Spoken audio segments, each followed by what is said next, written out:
तो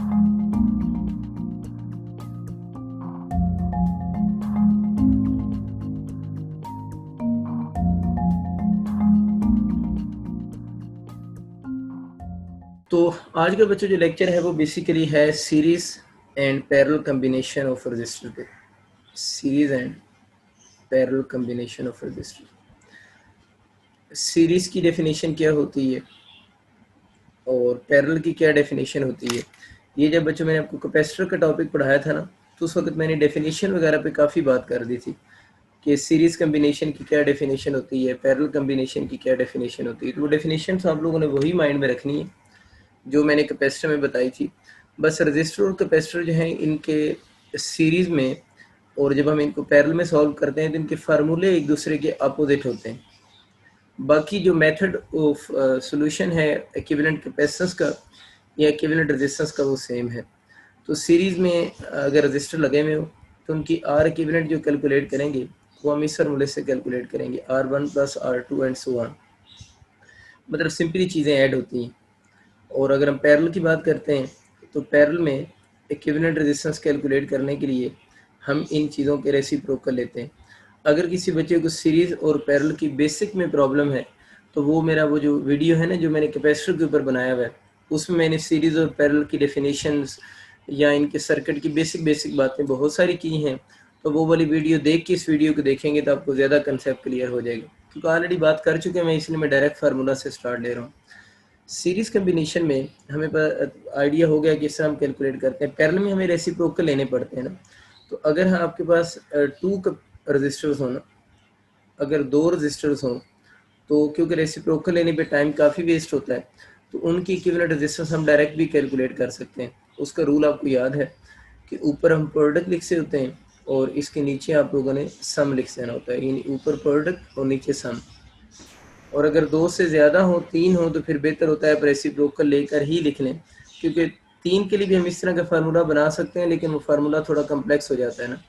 तीन के लिए तो मैं ये रिकमेंड करता हूँ इधर से करें। बस एक ख्याल रखें जब इस मेथड से सॉल्व करें तो आपका एंड पे जो आंसर आ रहा होगा 1/RE निकल रहा होगा। तो आप लोगों ने जब आंसर बताना होता है तो 1/RE नहीं बताना होता, RE बताना होता है। तो लास्ट स्टेप में आप लोगों को रेसिप्रोकल लेना पड़ता है इस मेथड से अगर कर रहे हैं।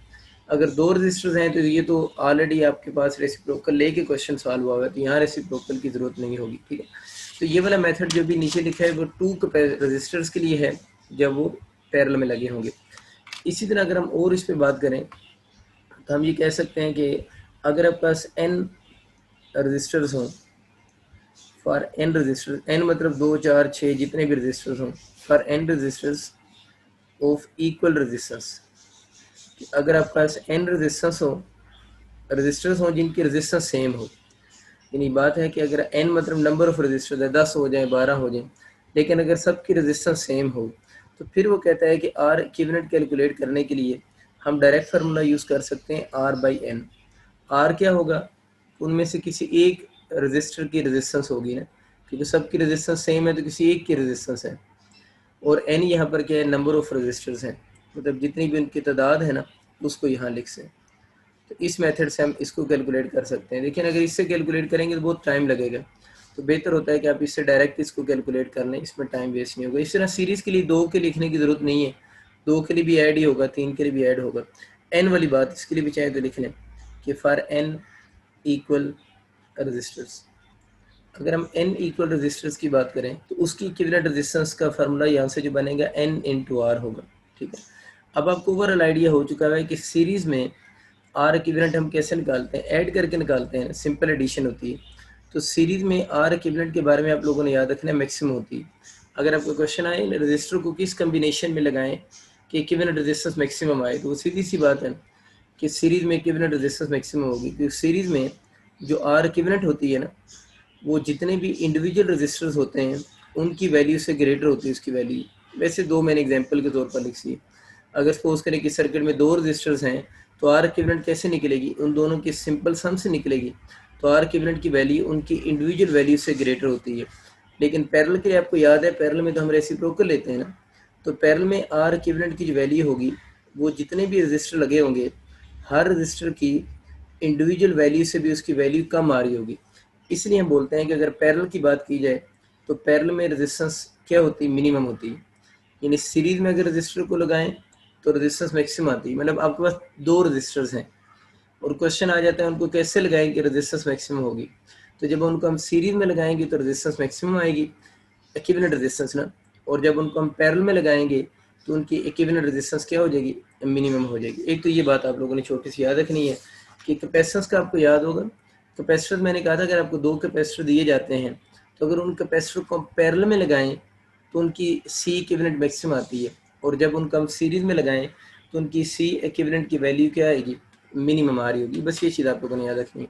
अगर इस की हम थोड़ी सी प्रैक्टिस करना चाहें तो सपोज करें, कहता है कि लेट कर लेते हैं यू हैव 10 रजिस्टर्स, आपका 10 रजिस्टर्स हैं और each having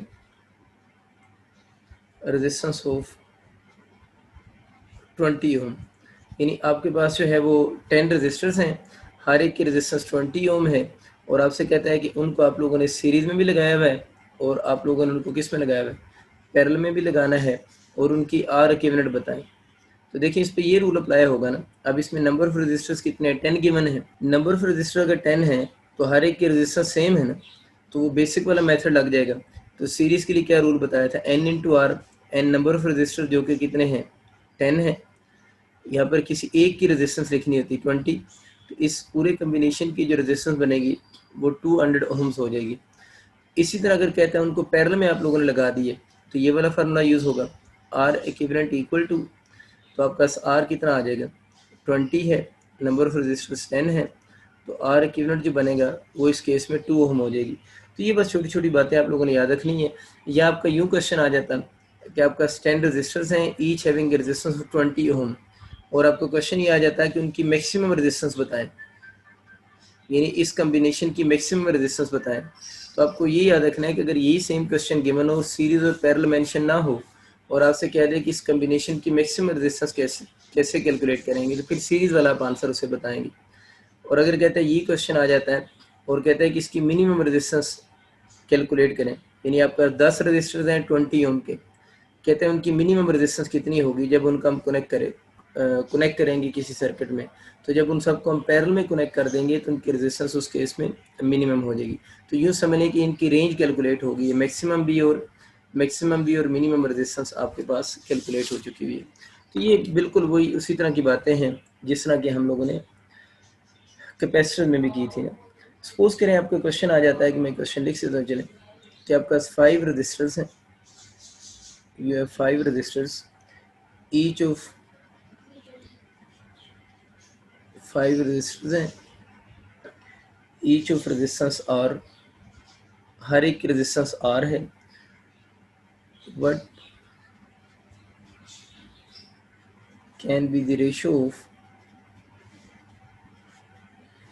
maximum to minimum value, maximum to minimum value, कि मैक्सिमम टू मिनिमम वैल्यू क्या होगी, R, ठीक है,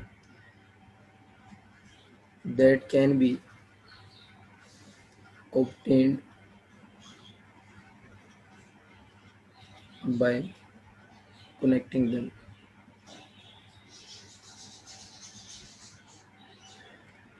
अब देखिए इसमें क्वेश्चन में ये गिवन है कि आपको 5 रजिस्टर्स गिवन है, यानी नंबर ऑफ रजिस्टर आपको 5 गिवन है और हर एक के रेजिस्टेंस को उसने आर ही बोल दिए, ठीक है, और पूछ रहा है उनकी मैक्सिमम टू मिनिमम वैल्यू की रेशियो बतानी, यानी आपसे पूछ रहा है कि आर मैक्सिमम और आर मिनिमम की रेशियो बताओ, ठीक है।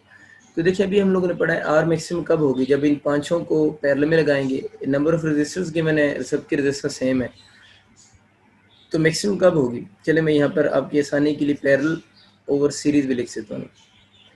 तो मैं पता है पैरेलल के लिए भी फार्मूला आप लोगों ने पढ़ा है, उल्टा लिख से, इसमें ऊपर सीरीज आएगा और नीचे इसमें पैरेलल आएगा, क्योंकि मैक्सिमम रेजिस्टेंस सीरीज में होती है और मिनिमम पैरेलल में होती है।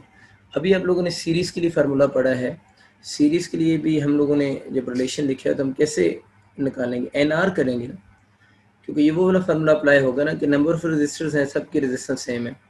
और पैरेलल के लिए भी जब आप लोगों ने इसको लिखा है तो पैरेलल के लिए आप लोगों के पास फार्मूला क्या बना है, आर बाई एन बना है।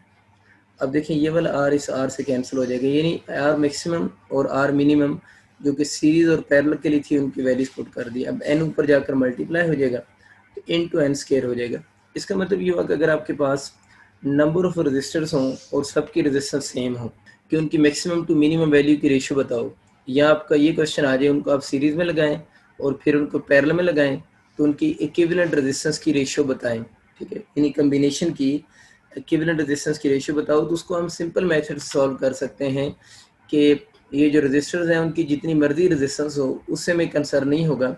हमें पता है जो रेशियो आ रही है वो किस पर डिपेंड करेगी, नंबर ऑफ रजिस्टर पे डिपेंड करेगी, किसी इंडिविजुअल रजिस्टर की रेजिस्टेंस पे डिपेंड नहीं कर रही। वो क्यों नहीं कर रही, वो आपको समझ आ गया कि यहाँ पर वो नंबर आपस में कैंसिल हो गए।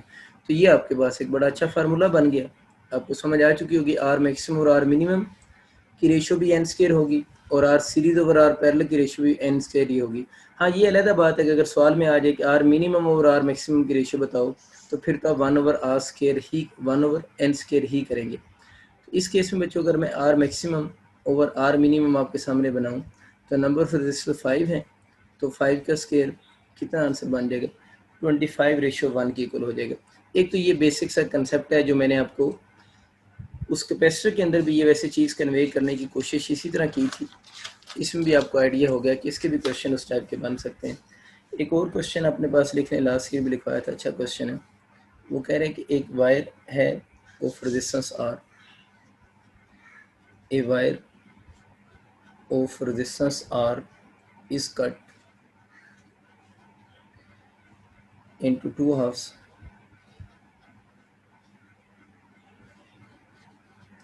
एक वायर को उसने कट किया into two halves and these are joined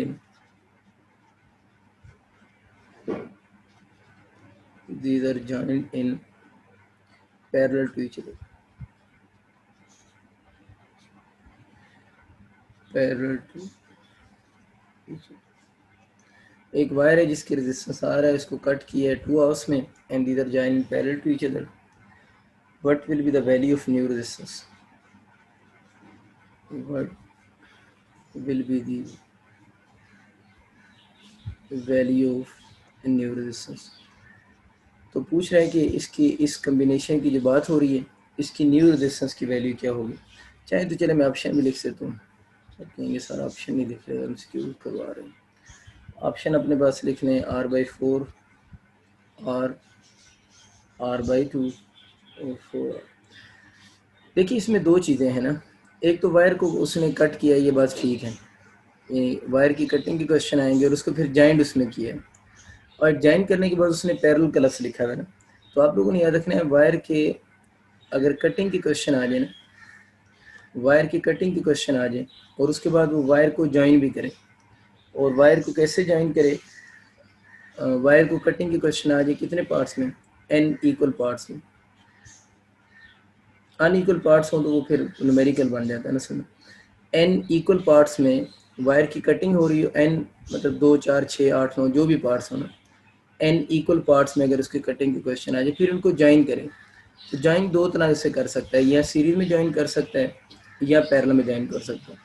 देखिए एक बड़ी सिंपल सी बात है कि ये कोई रजिस्टर है, वायर ही है ना, इसको आप लोगों ने जितने 3 इक्वल पार्ट्स में कट किए, 4 इक्वल पार्ट्स में कट किए, तो अगर उनको सीरीज में उसने ज्वाइन कर दिए तो सीरीज में ज्वाइन करने का मतलब क्या है कि आप लोगों ने इसको कट किया और कट करने के बाद फिर किस में लगा दिए, सीरीज में लगा दिए, तो उसकी रेजिस्टेंस वही वापस आ गई ना। इसका मतलब ये हो कि एक वायर की अगर रेजिस्टेंस टोटल आर है, उसको कट कर दिया जितने मर्जी पार्ट्स में और कट करने के बाद उसको सीरीज में लगा दें, तो उसकी जो आर इक्विवेलेंट बनेगी ना वो वही आर के बराबर ही होगी। आप इस बात को फिजिकली सोचें, फार्मूला ना अप्लाई करें कि एक वायर उसको यूं कट कर रहे हैं फिर इसको इसी तरह ज्वाइन करना है, क्योंकि सीरीज में तो इसी तरह ज्वाइन होगी, तो उस केस में तो उसकी आर इक्विवेलेंट वही रहेगी जितनी पहले है। अगर इस सवाल होता है ना wire of resistance 10 ohm is cut into 2 equal parts के बजाय 20 इक्वल पार्ट्स हो जाता है and these are joined in series होता, तो फिर आप लोगों ने याद रखना था कि अगर उसकी रेजिस्टेंस 10 ओम गिवन है शुरू में, तो अब इस कम्बिनेशन की रेजिस्टेंस भी न्यू भी 10 ही होनी थी। मतलब ये काम सी बात है।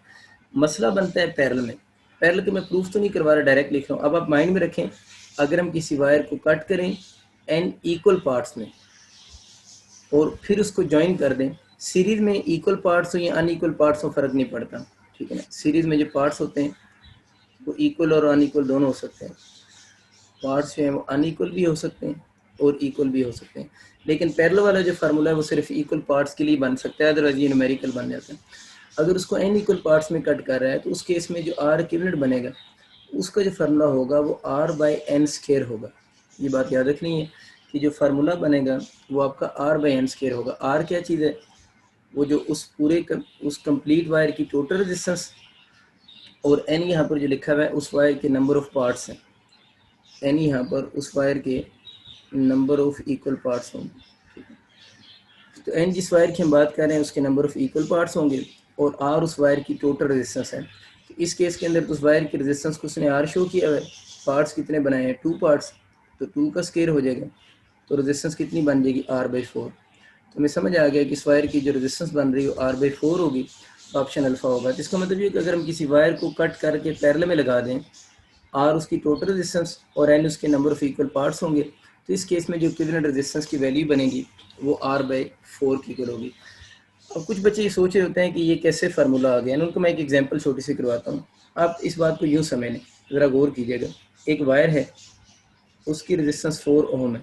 समझा रहा हूँ वैसे, मुझे कैसे पता चला है कि r/n स्क्वायर से क्वेश्चन सॉल्व होगा। एक वायर की टोटल रेजिस्टेंस r है, इसके मैंने 2 इक्वल पार्ट्स बनाए, इसकी इक्वल रेजिस्टेंस 4 ओम थी टोटल, इसके 2 इक्वल पार्ट्स बने हैं।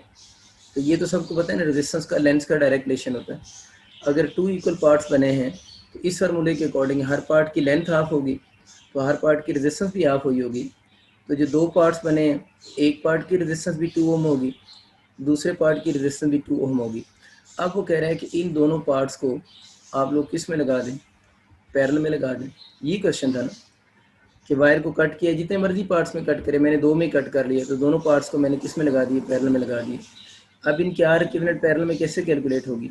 ऊपर हम दोनों को प्रोडक्ट लिखेंगे और नीचे हम दोनों का सम लिखेंगे। तो प्रोडक्ट देखिए कितना बनता है 4, सम भी 4, आंसर कितना आ गया 1। देखिए इस सवाल को मैंने बेसिक मेथड से सॉल्व किया, तो काफ़ी लंबी चौड़ी स्टोरी नहीं पड़ी। वायर की रेजिस्टेंस 4 थी, 2 पार्ट से रेजिस्टेंस और लेंथ का डायरेक्ट रिलेशन हुआ, हर पार्ट की रेजिस्टेंस टोटल लेंथ का हाफ किया तो 2 ओम बनी। ये तो बड़ा आसान था ना, 2 पार्ट से। अब ज़रा खुद सोचो अगर 4 ओम के 20 पार्ट्स होते तो कितना मुश्किल हो जाता है मेरे लिए इस क्वेश्चन को सॉल्व करना ना। अभी भी काफ़ी टाइम लगा है और हमें पता चल गया कि इसका आंसर 4 1 ओम आया। अब ज़रा खुद सोचो अगर मैं इसको अपने मेथड से सॉल्व करूँ, जब भी हम लोगों ने बनाया वो क्या था, r/n स्क्वायर नहीं था। अगर उस अपने शॉर्टकट से सॉल्व करें ना, शॉर्टकट क्या था r/n स्क्वायर, तो शॉर्टकट इसके ऊपर अप्लाई होगा ना, क्योंकि पार्ट्स भी इक्वल है और कट करके पैरेलल में लगाया, शॉर्टकट तो अप्लाई होना चाहिए। r क्या है, पूरी वायर की टोटल रेजिस्टेंस जो कि 4 है, n नंबर ऑफ पार्ट्स हैं वो कितने बने हैं 2, तो कितना हो जाएगा 4/4। तो देखिए इससे आंसर भी कितना आ रहा है 1 ओम आ रहा है ना। इसका मतलब कि इस तरह के क्वेश्चन को हम इस मेथड से सॉल्व करें या इससे सॉल्व करें, आंसर सेम आते हैं। ये तो मैंने एग्जांपल समझाने के लिए बड़े थोड़े से पार्ट्स लिए हैं ना। इसी सवाल को जरा खुद सोचो, अगर 20 इक्वल पार्ट्स में वो डिवाइड कर देता और अगर हम 20 इक्वल पार्ट्स में डिवाइड करने के बाद उनका हम पैरेलल में लगाते तो वो क्वेश्चन पूरा पूरा पेज भर जाना था सॉल्व करते हुए, नहीं होना था सॉल्व। एग्जामिनर भी यही चाहता है कि आप उसको उस मेथड से सॉल्व करके लाएं ताकि टाइम ज़्यादा कंज्यूम हो। तो आप लोगों ने तो समझ आ चुकी होगी। इसके अलावा भी आप कोई एग्जाम्पल खुद से भी सपोज करके इस फार्मूले में अगर आपको डाउट हो तो वो आप उस चीज़ को चेक कर सकते हैं, ठीक है। एक और छोटी सी बात करते हैं, एक क्वेश्चन अपने पास लिखने लास्ट ईयर भी था ये वाला, इफ़ 2 रजिस्टर्स। बस इसके बाद एक आधा सवाल और करवा के मैं फिर कम्बिनेशन की तरफ मूव करता हूँ। If 2 resistors are first connected, if 2 resistors are first connected in series and then in parallel, are first connected in series, और उसके बाद वो कह रहा है कि then वो उनको कनेक्ट कर रहा है किसके अंदर, पैरेलल में कनेक्ट कर रहा है, then parallel across the same voltage source,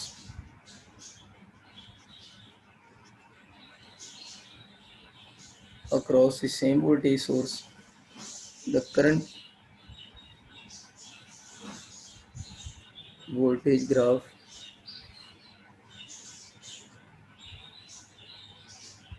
for both cases, the current voltage graph for both cases are shown। तो करंट वोल्टेज ग्राफ दोनों केसेस के लिए मैं बना देता हूँ। यहाँ पर इधर करंट हो गया, इधर वोल्टेज के एक्सेस हो गया, इसको आप लोग ए बोल दें। ये दो ग्राफ है ना आई वी ग्राफ में, इसको बी कह दें।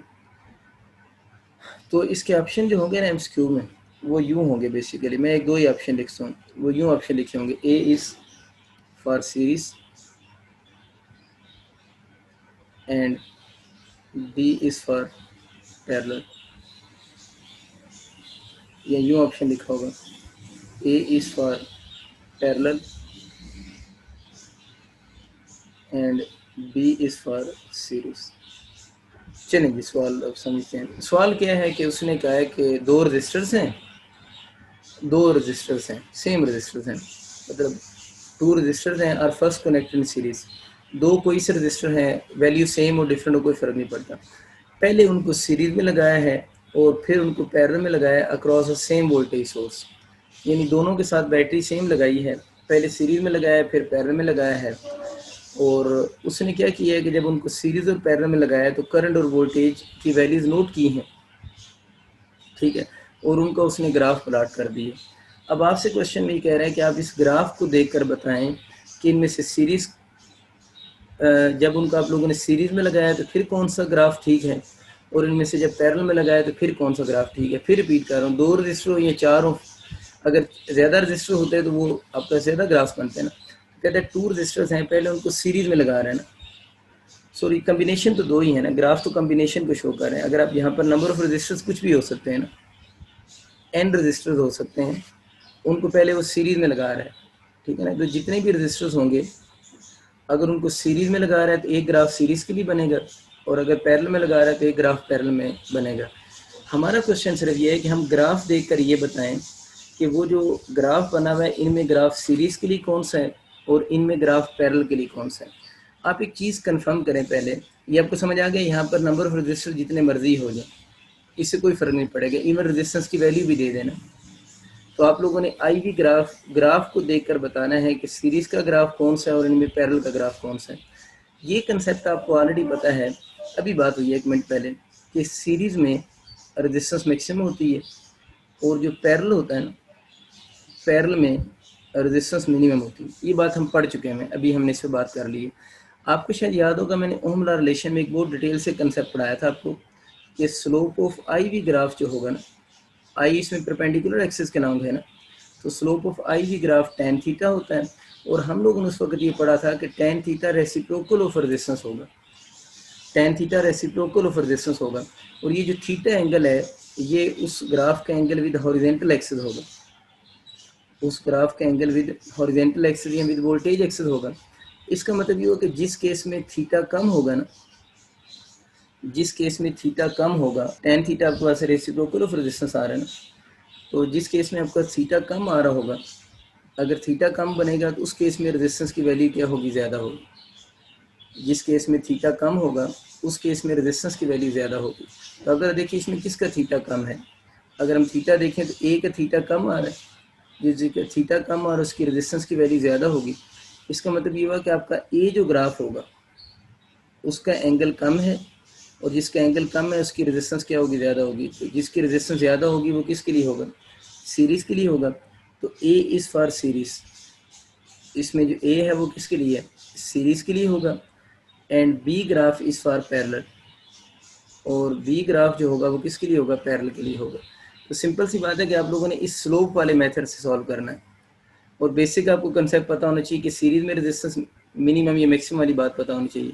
तो slope of I V graph में जिसका एंगल कम होगा उसकी रेजिस्टेंस ज़्यादा होगी, क्योंकि रेसिप्रोकल ऑफ रेजिस्टेंस होता है। तो इस नीचे वाले का एंगल कम है, इसका एंगल कम है तो इसकी स्लोप भी कम हुई। जब इसकी स्लोप कम होगी तो इसकी रेजिस्टेंस ज़्यादा होगी। तो A is for series and B is for parallel. बहुत सारी यूनिवर्सिटी में सेम क्वेश्चन चेंज होकर भी आया हुआ है, मैं इसी के अंदर खिचड़ी में चाह रहा हूँ, आप लोगों ने अब याद रखना खुद। अगर मेरा पुत्र इधर वी लिखा हुआ आ जाए, मैं लहदी बना देता हूँ, मिक्स कर दें।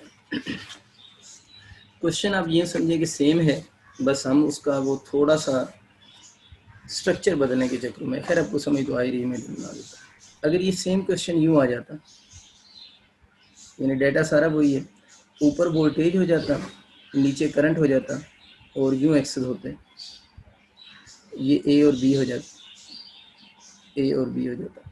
अब ज़रा देखें, ये θ1, ये एंगल θ2। अब देखें उसने बात बदल दी है, अब उसने वर्टिकल एक्सेस वोल्टेज ले लिया, हॉरिजॉन्टल एक्सेस करंट ले लिए। अब जब बच्चों हम इसको लिखेंगे तो इसको हमारे पास क्या बनेगा, slope of V I graph बनेगा ना। ये बातें आपको मैंने बहुत डिटेल से समझाएंगी। Slope of V I graph tan theta, tan theta क्या होता है, परपेंडिकुलर ओवर बेस। तो v ओवर आई किसकी इक्वल होता है, आर की नहीं होता। अब बच्चों अगर ऊपर v आ जाए नीचे आई आ जाए तो इस ग्राफ की जो स्लोप होगी वो रेजिस्टेंस होगी। तो इस केस में क्या होगा, जिसका जितना एंगल ज़्यादा होगा उसकी रेजिस्टेंस उतनी क्या होगी, ज़्यादा होगी। यानी जिसका जितना एंगल ज़्यादा होगा उसकी रेजिस्टेंस उतनी ज़्यादा होगी। जिसमें किसका एंगल ज़्यादा है, b का एंगल ज़्यादा है। तो इस केस में b is for series, b किसके लिए होगा, सीरीज के लिए होगा। And a is for parallel, A जो होगा वो किसके लिए होगा, पैरेलल के लिए होगा। एंड बी इस फॉर किसके लिए होगा, सीरीज के लिए होगा। तो ये प्रॉपर मेथड है। वैसे तो आपको ये भी बता सकता था शॉर्टकट फॉर्म में कि करंट एक्सेस के जो करीब होता है ना, मतलब अगर आप इस बात को शॉर्टकट फॉर्म में समझना चाहें तो आप इस बात को यूँ समझ सकते हैं कि जो ग्राफ, एक्चुअल मेथड आपको आना चाहिए। वैसे शॉर्टकट ये है कि अगर इस तरह का कोई सवाल आ जाए तो जल्दी सॉल्व करना पड़ जाए, टाइम कम रह जाए, तो ये आसान हल है कि जो ग्राफ करंट एक्सेस के करीब होगा, जो ग्राफ करंट एक्सेस के करीब होगा वो पैरेलल में होगा, वो पैरेलल कॉम्बिनेशन होगा। मैंने क्या बोला, जो ग्राफ किसके करीब होगा, करंट एक्सेस के करीब होगा वो पैरेलल में होगा। इसमें कौन सा, ये बी ग्राफ करंट एक्सेस के करीब है तो देखें ये पैरेलल में है। इसमें देखना जब भी हम लोगों ने किया, इसमें कौन सा करंट एक्सेस के करीब है, करंट एक्सेस जिधर भी होगा, पहले करंट एक्सेस उधर था उसके करीब देखा था, इधर करंट एक्सेस नीचे है तो इसके करीब देखें। अब करंट एक्सेस के करीब ए वाला है ना, तो जो भी करंट एक्सेस जिधर भी होगा जो उसके करीब होगा वो किस में होगा, पैरेलल में होगा। अब सीरीज में क्या होगा, एंड वाइस वर्सा। तो आप यूँ भी अपने पास एक लाइन लिख लीजिएगा कि वी आई ग्राफ अगर बने हुए आ जाए और उनमें बताना हो कि कौन सा कम्बिनेशन सीरीज को शो कर रहा है और कौन सा कम्बिनेशन पैरेलल को शो कर रहा है, तो शॉर्टकट ये है कि जो ग्राफ करंट एक्सेस के करीब होगा वो ग्राफ पैरेलल में होगा, और जो ग्राफ करंट एक्सेस से दूर होगा वो ग्राफ फिर आपके पास सीरीज में होगा। एक को याद करो ना, दूसरा शर्म से ही याद हो जाता है। अच्छा, ये सारी बातें पढ़ लेने के बाद ना कि सीरीज में रेजिस्टेंस मैक्सिमम होती है, पैरेलल में रेजिस्टेंस मिनिमम होती है, एक अजीब सा रॉन्ग कंसेप्ट हमारे माइंड में जनरेट होता है। पहले उसको ठीक करते हैं फिर आगे शुरू करते हैं आज का लेक्चर। तो 30 मिनट इस पे हमारे चले गए। सपोज करें मैं कहता हूँ आपका से एक बल्ब ये चले, बल्ब है आप लोगों के पास 30 वाट का बल्ब, आ जाए कोई चीज़ है, वो कहते हैं इस 30 वाट के बल्ब को आप किस में लगाएं, ये इसकी रेटेड पावर है ना, इसको आप सीरीज में लगाएं या आप इसको पैरेलल में लगाएं। 30 वाट के बल्ब को सीरीज में लगाएं या किस में लगाएं, पैरेलल में लगाएं। तो इसके अंदर क्या होगी, मोर पावर डिसिपेशन होगी, यानी मोर पावर डिसिपेशन होगी। मोर पावर डिसिपेशन कह लें या इसमें कह लें कि मोर हीट की डिसिपेशन होगी, यानी मोर पावर डिसिपेशन होगी या इसमें मोर हीट की डिसिपेशन होगी।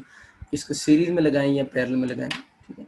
या अगर आपको बल्ब की पावर का ना क्वेश्चन आ जाए, सपोज करें आपको रजिस्टर्स की क्वेश्चन आ जाता है, ठीक है। आपके जो रजिस्टर्स हैं, आपको 2 रजिस्टर गिवन है, एक रजिस्टर 2 ओम का गिवन है, एक रजिस्टर 3 ओम का गिवन है, और कहते हैं 2 रजिस्टर्स को आप, ज़ाहिर है अगर आप सीरीज और पैरेलल की बात कर रहे हैं तो एक बल्ब तो यूज़ नहीं होगा ना। सीरीज और पैरेलल के लिए एक जो होता है ना, अगर सिंगल हम बल्ब लगाएं तो वो तो एक ही सर्किट बनेगा, वो तो हमेशा क्या कंसीडर होगा, सीरीज कंसीडर होगा ना। जब पैरेलल की हम बात करेंगे, किसी चीज़ को पैरेलल में लगाना है तो फिर हमारे पास मोर देन क्या होते हैं, 2 कंपोनेंट्स होंगे, तो वो किस में होंगे, पैरेलल में होंगे। लेकिन एक बल्ब है ना, अगर यूं बल्ब है, ये तो हमारे पास किस में रहा, फिर सीरीज में लगा रहेगा ना, हमेशा एक ही कम्बिनेशन बनेगा ना। तो सीरीज और पैरेलल के हम एक से ज़्यादा कंपोनेंट्स को ले रहे होते हैं, इसलिए एक बल्ब की बजाय हम 2 रजिस्टर ले लेते हैं ना। आपका 2 रजिस्टर्स हैं, लेकिन बल्ब हो, फैन हो, कोई भी चीज़ हो, है तो बेसिकली इस सर्किट में उसका काम क्या ऑफर करना, रेजिस्टेंस ऑफर करना है ना। आगे उसका फंक्शन डिफरेंट होगा। अगर वो रजिस्टर बल्ब को शो कर रहा है तो वो लाइट दे देगा, और अगर वो रजिस्टर जो है वो किसी फ़ैन को शो कर रहा है तो फिर आपको उसके विंग से एयर आना शुरू हो जाएगी। तो बात तो एक ही है ना। तब ये कंसेप्ट समझिए कि अगर सपोज करें आपका 2 रजिस्टर्स हैं, उसको किस कम्बिनेशन में लगाएं कि आपको मोर पावर डिसिपेशन हो या मोर हीट प्रोड्यूस होना। अब हमें नॉर्मली ये लगता है कि शायद इन दोनों बल्ब को जब हम सीरीज़ में लगाएंगे ना हमें लगता ये है कि सीरीज़ में लगाएंगे तो मोर पावर डिसिपेट होगी या मोर हीट प्रोड्यूस होगी। आप एक चीज़ ज़रा नोट करें, हमें पता है सीरीज़ के लिए पावर डिसिपेशन का फॉर्मूला I²R होता है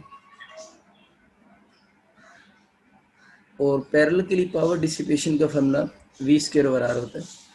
ये तो हमें पता है कि जब इनको हम सीरीज़ में लगाएंगे, जब किस में लगाएंगे, सीरीज़ में, तो सीरीज़ में जब लगाएंगे इनकी इक्विवेलेंट रेजिस्टेंस जब निकालेंगे तो सीरीज़ में इनकी इक्विवेलेंट रेजिस्टेंस मैक्सिमम आएगी, और जब इनको हम पैरेलल में लगाएंगे तो इनकी इक्विवेलेंट रेजिस्टेंस क्या आएगी, मिनिमम आएगी। ये बातें आपको आती हैं।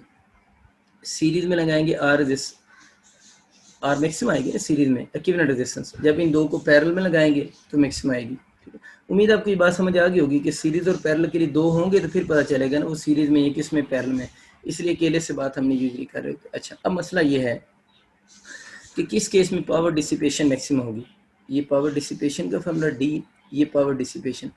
मुझे सिर्फ ये बताओ कि अगर इन दोनों रजिस्टर्स को, चलिए मैं बना ही देता हूँ, इतनी लंबी चौड़ी बातों की ज़रूरत नहीं होती। ये आपका 2 ओम का हो गया, ये किसका हो गया, 3 ओम का हो गया।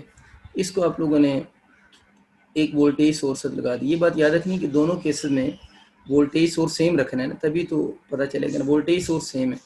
और फिर इन दोनों को आप लोगों ने सीरीज में लगा दिया, वोल्टेज सोर्स सेम, बार बार मैं बोल रहा हूँ, इधर भी वोल्ट, ये 10 वोल्ट, ये भी 10 वोल्ट, ये 2 और ये 3। अब मसला किस केस में पावर डिसिपेशन मैक्सिमम आ रही होगी, ये मसला बना हुआ ना, बड़ा आसान है बताना। देखिए, जब इन दोनों को सीरीज में लगाएंगे, सीरीज में लगाएंगे तो आर जो होगी वो मैक्सिमम हो जाएगी। आर इक्विवेलेंट जब मैक्सिमम होगी तो मुझे बताओ, जब रेजिस्टेंस मैक्सिमम होगी तो इस सर्किट में फ्लो होने वाला करंट पहले से क्या हो जाएगा, कम नहीं हो जाएगा। रेजिस्टेंस मैक्सिमम होगी तो करंट क्या हो जाएगा, कम हो जाएगा, क्योंकि आर का और आई का तो आपस में इन्वर्स रिलेशन होता है ना। जब सीरीज में लगाएंगे रेजिस्टेंस बढ़ जाएगी तो करंट इस केस में मिनिमम हो जाएगा। अब पावर डिसिपेशन जो है वो रेजिस्टेंस की बेस पे हमें उसका आंसर करना चाहिए, करंट की बेस पे, करंट की बेस पे आंसर करना चाहिए, क्योंकि इस फार्मूले में करंट का स्केयर आ रहा है। तो पावर डिसिपेशन को एक फैक्टर सपोर्ट कर रहा है। कौन सपोर्ट कर रहा है, रजिस्टर सपोर्ट कर रहा है, क्योंकि सीरीज में लगाने से रेजिस्टेंस बढ़ी तो पावर डिसिपेशन बढ़ी। लेकिन जब रेजिस्टेंस मैक्सिमम होती है सीरीज में तो जितना रेजिस्टेंस ज़्यादा होगी करंट उतना कम हो जाएगा, तो करंट कम हुआ। इन दोनों में अब देखना ये है कि ये इसके साथ डायरेक्ट रिलेशन शो कर रहा है, ये इसके साथ इन्वर्स, मतलब इन्वर्स का मतलब डिक्रीज वाली बात कर रहे हैं ना। इन दोनों में डोमिनेट कौन करेगा, जिसके ऊपर स्केयर होगा वो डोमिनेट करेगा। इसमें डोमिनेट फिर कौन कर रहा है, करंट इस केस में क्या कर रहा है, डोमिनेट करेगा। एक तो ये बात माइंड में रख लें, ये पहले भी बड़ी दफ़ा बातें हुई कि डोमिनेट कौन करता है, जिसके ऊपर स्केयर हो। अब पैरेलल की तरफ जाते हैं, फिर वापस आएंगे, पैरेलल की तरफ आएँ। पैरेलल में अगर आएँ तो मुझे ये बताएं, जितनी बैटरी की वोल्टेज होगी इन दोनों के क्रॉस वोल्टेज तो क्या होगी, सेम होगी। अगर इन दोनों के क्रॉस वोल्टेज सेम है तो इसका मतलब ये हो कि वोल्टेज का तो नो इशू। नो इशू का मतलब क्या है कि वोल्टेज तो फिर क्या रहेगी, कांस्टेंट रहेगी ना। इधर प्रॉब्लम क्रिएट की थी करंट ने, इधर वोल्टेज ने कोई प्रॉब्लम क्रिएट नहीं की। जितनी बैटरी की वोल्टेज उतनी आप यहाँ पर भी वोल्टेज लिखेंगे, आप पावर डिसिपेशन कैलकुलेट करते हुए। अब आप लोग रेजिस्टेंस की तरफ आ जाए, तो रेजिस्टेंस इस केस में क्या हो रही है, मिनिमम हो रही है।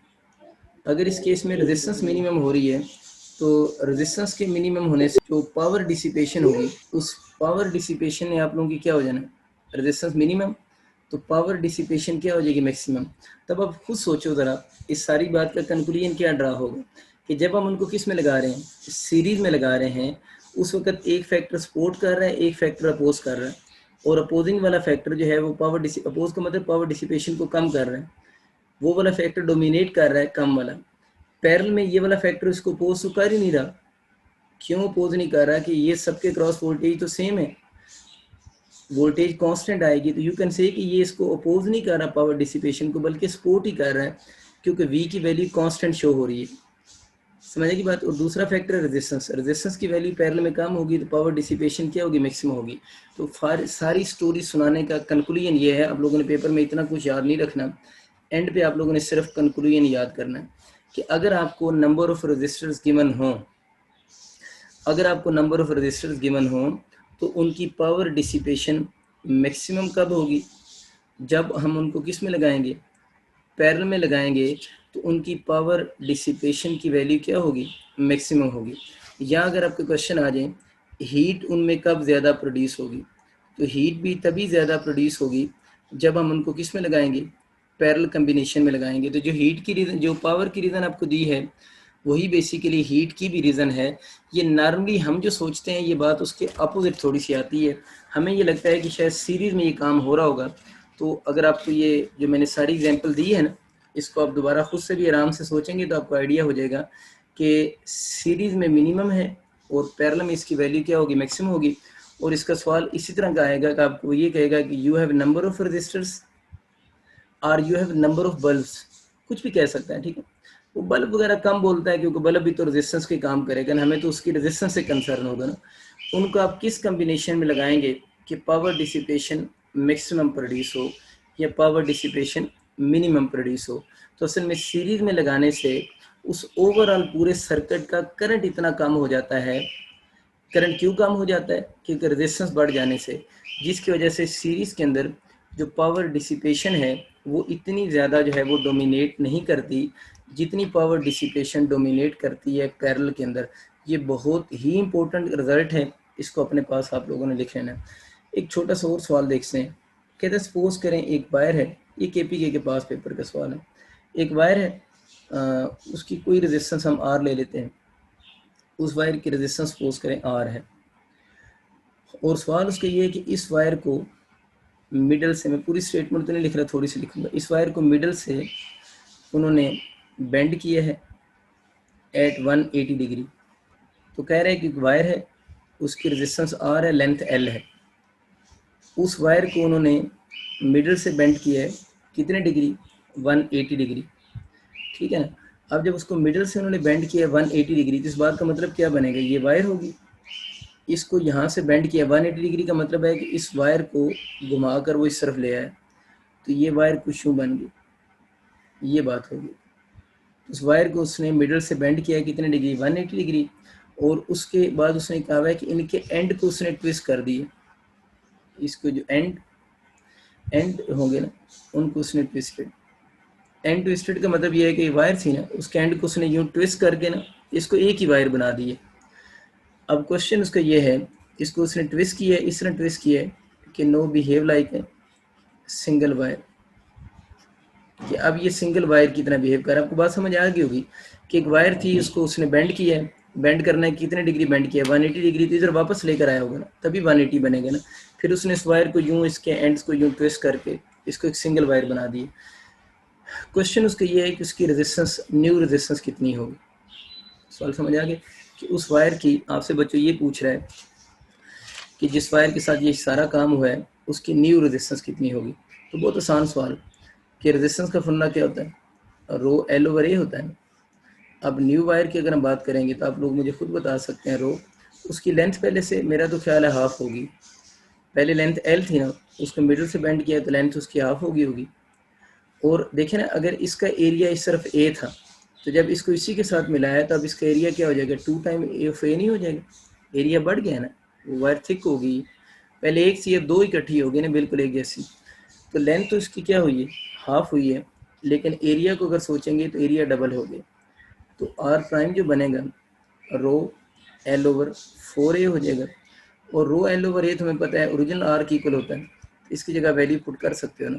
तो इस केस के अंदर न्यू रेजिस्टेंस जो बनेगी वो R/4 की इक्वल हो जाएगी। तो इस तरह जो न्यू रेजिस्टेंस बन रही है वो बच्चों आपकी किसकी इक्वल आ रही? R/4 की इक्वल जो होगी वो न्यू रेजिस्टेंस होगी। चलें जी, ये तो कुछ इंट्रोडक्शन था कि जो बेसिक सी बातें हैं जो ऑलरेडी आपको याद थी। बाकी अब हम शुरू करते हैं कि सीरीज़ और पैरेलल कम्बिनेशन के जो क्वेश्चन हैं उनका स्टार्ट बहुत बेसिक से क्वेश्चन से ले लेते हैं, ताकि आपको मतलब अगर किसी बच्चे को बिल्कुल ही first year, sorry second year में उसने बिल्कुल ही फंडामेंटल सर्किट भी नहीं पढ़े हुए, तो उसको भी आइडिया हो जाए। तो इसलिए मैं बहुत बेसिक से स्टार्ट लेता हूँ, लेकिन फिर हम एंड इंशाल्लाह बेसिक में नहीं करेंगे। एंड अपनी तरफ से तो कोशिश मैं करूँगा कि आपको, मतलब मैं आपको सिर्फ वो क्वेश्चन करवाऊँगा ना जो मैंने किसी भी यूनिवर्सिटी में देखे हुए, ठीक है ना। मतलब इंजीनियरिंग में है, मेडिकल में है। मेडिकल में तो खैर इतने टफ क्वेश्चन कभी नहीं आए हुए। खैर अभी तो हम छोटे छोटे क्वेश्चन कर रहे हैं, लेकिन जो किसी भी इंजीनियरिंग यूनिवर्सिटी में मेरे पास पढ़े हुए थे क्वेश्चन, वो मैं आपको सारे करवा दूँगा, मतलब जो बच्चों ने बताए हुए कि ये हमारा आया हुआ था। लेकिन हम स्टार्ट बहुत बेसिक से लेते हैं, आप बिल्कुल पुरस्कून होकर इसको समझना शुरू करें। ये जनाब एक बिल्कुल मासूम सा सर्किट मैंने बनाया है। सीरीज सर्किट है जिसमें 2 रजिस्टर लगे हुए हैं 2 और 4 ओम के, और उनके साथ जो बैटरी लगी हुई है वो 12 वोल्ट की बैटरी लगी हुई है। और आपका सवाल इसका यूँ आएगा, find current and potential drop, P dot D potential difference और पोटेंशियल ड्रॉप एक ही वर्ड होता है, इन बोथ रजिस्टर्स, ठीक है। करंट भी बताना है और पोटेंशियल डिफरेंस भी बताना है इन दोनों रजिस्टर्स के क्रॉस। दो रजिस्टर हो, 3 हो, 4 हो, 5 हो, एक ही मेथड है, ठीक है। सबसे पहला ये है कि आपका जब इस तरह का सवाल आ जाए सीरीज सर्किट में, आप लोगों ने क्या बताना है, करंट भी बताना है, तो सबसे पहले आपको आर इक्विवेलेंट चाहिए होती है सीरीज में। अब मैं फार्मूला शुरू नहीं लिखा करूँगा, मैं डायरेक्ट किया करूँगा। सीरीज में पता है कि हम इन दोनों को सिंपली ऐड करेंगे, तो 2 + 4 हमारे पास कितना हो जाएगा, 6 ओम। इक्विवेलेंट रेजिस्टेंस 6 ओम होगी। अब इस सर्किट का हम टोटल करंट कैलकुलेट कर सकते हैं, और हमें पता है ना कि सीरीज सर्किट में करंट क्या रहता है, सेम होता है, ठीक है। अगर इस केस में हम करंट कैलकुलेट करना चाह रहे हैं तो I = क्या हो जाएगा, V/R ही हो जाएगा। V = I/R से निकाला है ना, तो V आपको बच्चों कितना कि मैंने इस केस में बैटरी की वोल्टेज 12, इक्विवेलेंट रेजिस्टेंस 6, तो इस सर्किट में जो करंट फ्लो कर रहा है वो 2 एम्पेयर करंट फ्लो कर रहा है। वही शायद आपके साथ कल भी बात हुई थी कि इस करंट को हम किसकी मदद से मेजर करते हैं, डिवाइस कौन सा, एमीटर होता है ना। तो एमीटर जो करंट बताता है वो किसी एक पॉइंट का करंट नहीं बताता, मतलब यहाँ पर आप एमीटर लगाएं या इस जगह पर एमीटर लगाएं तो आपको लगेगा ये करंट तो अभी रजिस्टर में से नहीं गुजरा, और इधर वाला जो करंट होगा वो तो रजिस्टर में से गुजर चुका होगा। अब देखिएगा दोनों एमीटर की, अगर इस जगह पर एमीटर लगाएं या इस जगह पर एमीटर लगाएं, दोनों जगहों पर एमीटर की रीडिंग सेम होगी। क्यों एमीटर की रीडिंग सेम होगी, क्योंकि एमीटर आपको बताया था कि उस पूरी लूप का, ये कल भी बात हुई थी, एमीटर उस पूरी लूप का एवरेज करंट मेजर करता है, तो एवरेज करंट इस पूरी लूप में हर पॉइंट पे क्या होगा, सेम होगा। अगर किसी बच्चे ने प्रीवियस लेक्चर नहीं लिया हुआ तो ये बात मैंने काफ़ी डिटेल से उसमें डिस्कस कर दी थी। खैर हमें ये समझ आ गया कि इस सर्किट में अगर वो कहता है फाइंड द करंट, तो हमें समझ आ गया कि 2 ओम में भी 2 एम्पेयर करंट होगा और 4 ओम में भी 2 एम्पेयर करंट ही होगा, क्योंकि सर्किट में करंट क्या होगा, सेम होगा। रहेगी बात पोटेंशियल डिफरेंस की, इसके क्रॉस पोटेंशियल डिफरेंस V1 होता है, इसके क्रॉस V2 होगा। तो पोटेंशियल डिफरेंस के लिए मतलब लंबी चौड़ी बात की तरफ जाने की जरूरत कोई नहीं। पोटेंशियल डिफरेंस क्या होता है, I × R, इसी तरह करना है आप लोगों ने पेपर में, इस I को R से मल्टीप्लाई करो, 2 × 2 4 वोल्ट, तो इसके क्रॉस पोटेंशियल डिफरेंस 4 वोल्ट। इसका क्या करेंगे, I को इसके R से मल्टीप्लाई कर दें तो V2 कितना होगा, 4 × 2 8 वोल्ट। तो ये मैं समझ आ गया कि इसके क्रॉस 4 वोल्ट ड्रॉप हो रहा है, इसके क्रॉस 8 वोल्ट ड्रॉप हो रहा है। और सीरीज़ के लिए रूल क्या होता था, जो टोटल बैटरी का पोटेंशियल होता है वो सम ऑफ पोटेंशियल ड्रॉप के बराबर ही होता है। तो देखिए बैटरी 12 वोल्ट की है तो इन दोनों का सम भी कितना आ रहा है, 12 वोल्ट की इक्वल ही आ रहा है। तो ये वाला जो मेथड मैंने आपको बताया कि अगर इसमें 3 रजिस्टर्स हों, 4 हों, 5 हों, जितने मर्जी रजिस्टर्स हों, किसी एक रजिस्टर के क्रॉस अगर आपको पोटेंशियल कहे कैलकुलेट करें, तो सबसे पहले आप क्या निकाल लें, आर इक्विवेलेंट निकाल लें। आर इक्विवेलेंट निकालने के बाद आप क्या निकाल लें, इससे करंट निकल आएगा, और उस करंट के बाद डायरेक्ट उस करंट को जिस रजिस्टर के क्रॉस उसने पोटेंशियल बोला हुआ है, इसके क्रॉस बोला हुआ है, तो इसके डायरेक्ट क्या करें, मल्टीप्लाई करें, तो आपके पास आंसर आ जाएगा। एक और मैं छोटी सी बात लिखने लगा हूँ कि अगर मैंने V1 पोटेंशियल कैलकुलेट करना हो, इस रजिस्टर के रेजिस्टेंस को मैं R1 कह देता हूँ, इसको R2 कह देता हूँ। एक छोटी सी चीज़ नोट करिएगा, V1 = मैं लिख रहा हूँ R1V divided by R1 + R2।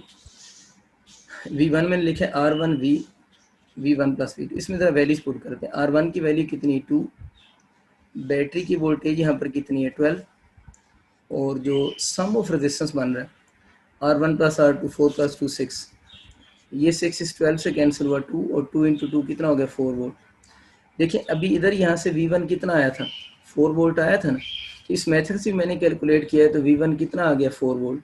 लेकिन इस मेथड से जब हम पोटेंशियल कैलकुलेट कर रहे हैं, ये वाला जो फार्मूला मैंने अभी लगाया है, इस फार्मूले से जब हम कैलकुलेट कर रहे थे तो हमें ना तो इक्विवेलेंट रेजिस्टेंस कैलकुलेट करनी पड़ी है, ना हमें इसमें करंट कैलकुलेट करना पड़ा है।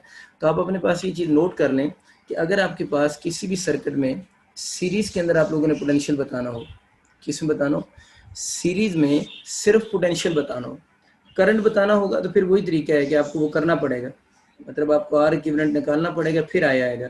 सीरीज़ में जितने मर्जी रजिस्टर लगे हैं, किसी एक रजिस्टर के क्रॉस पोटेंशियल बताने का एक एक्चुअल मेथड ये है, करंट निकाल लें, उस करंट को उस रजिस्टर की रेजिस्टेंस से मल्टीप्लाई करें तो हो जाएगा। एक डायरेक्ट मेथड ये भी है। इस तरह का फार्मूला मैंने कैपेसिटर के लिए भी लिखवाया था, लेकिन कैपेसिटर में मैंने बोला था कि वो वाला फार्मूला सिर्फ 2 कैपेसिटर के लिए अप्लाई होता है।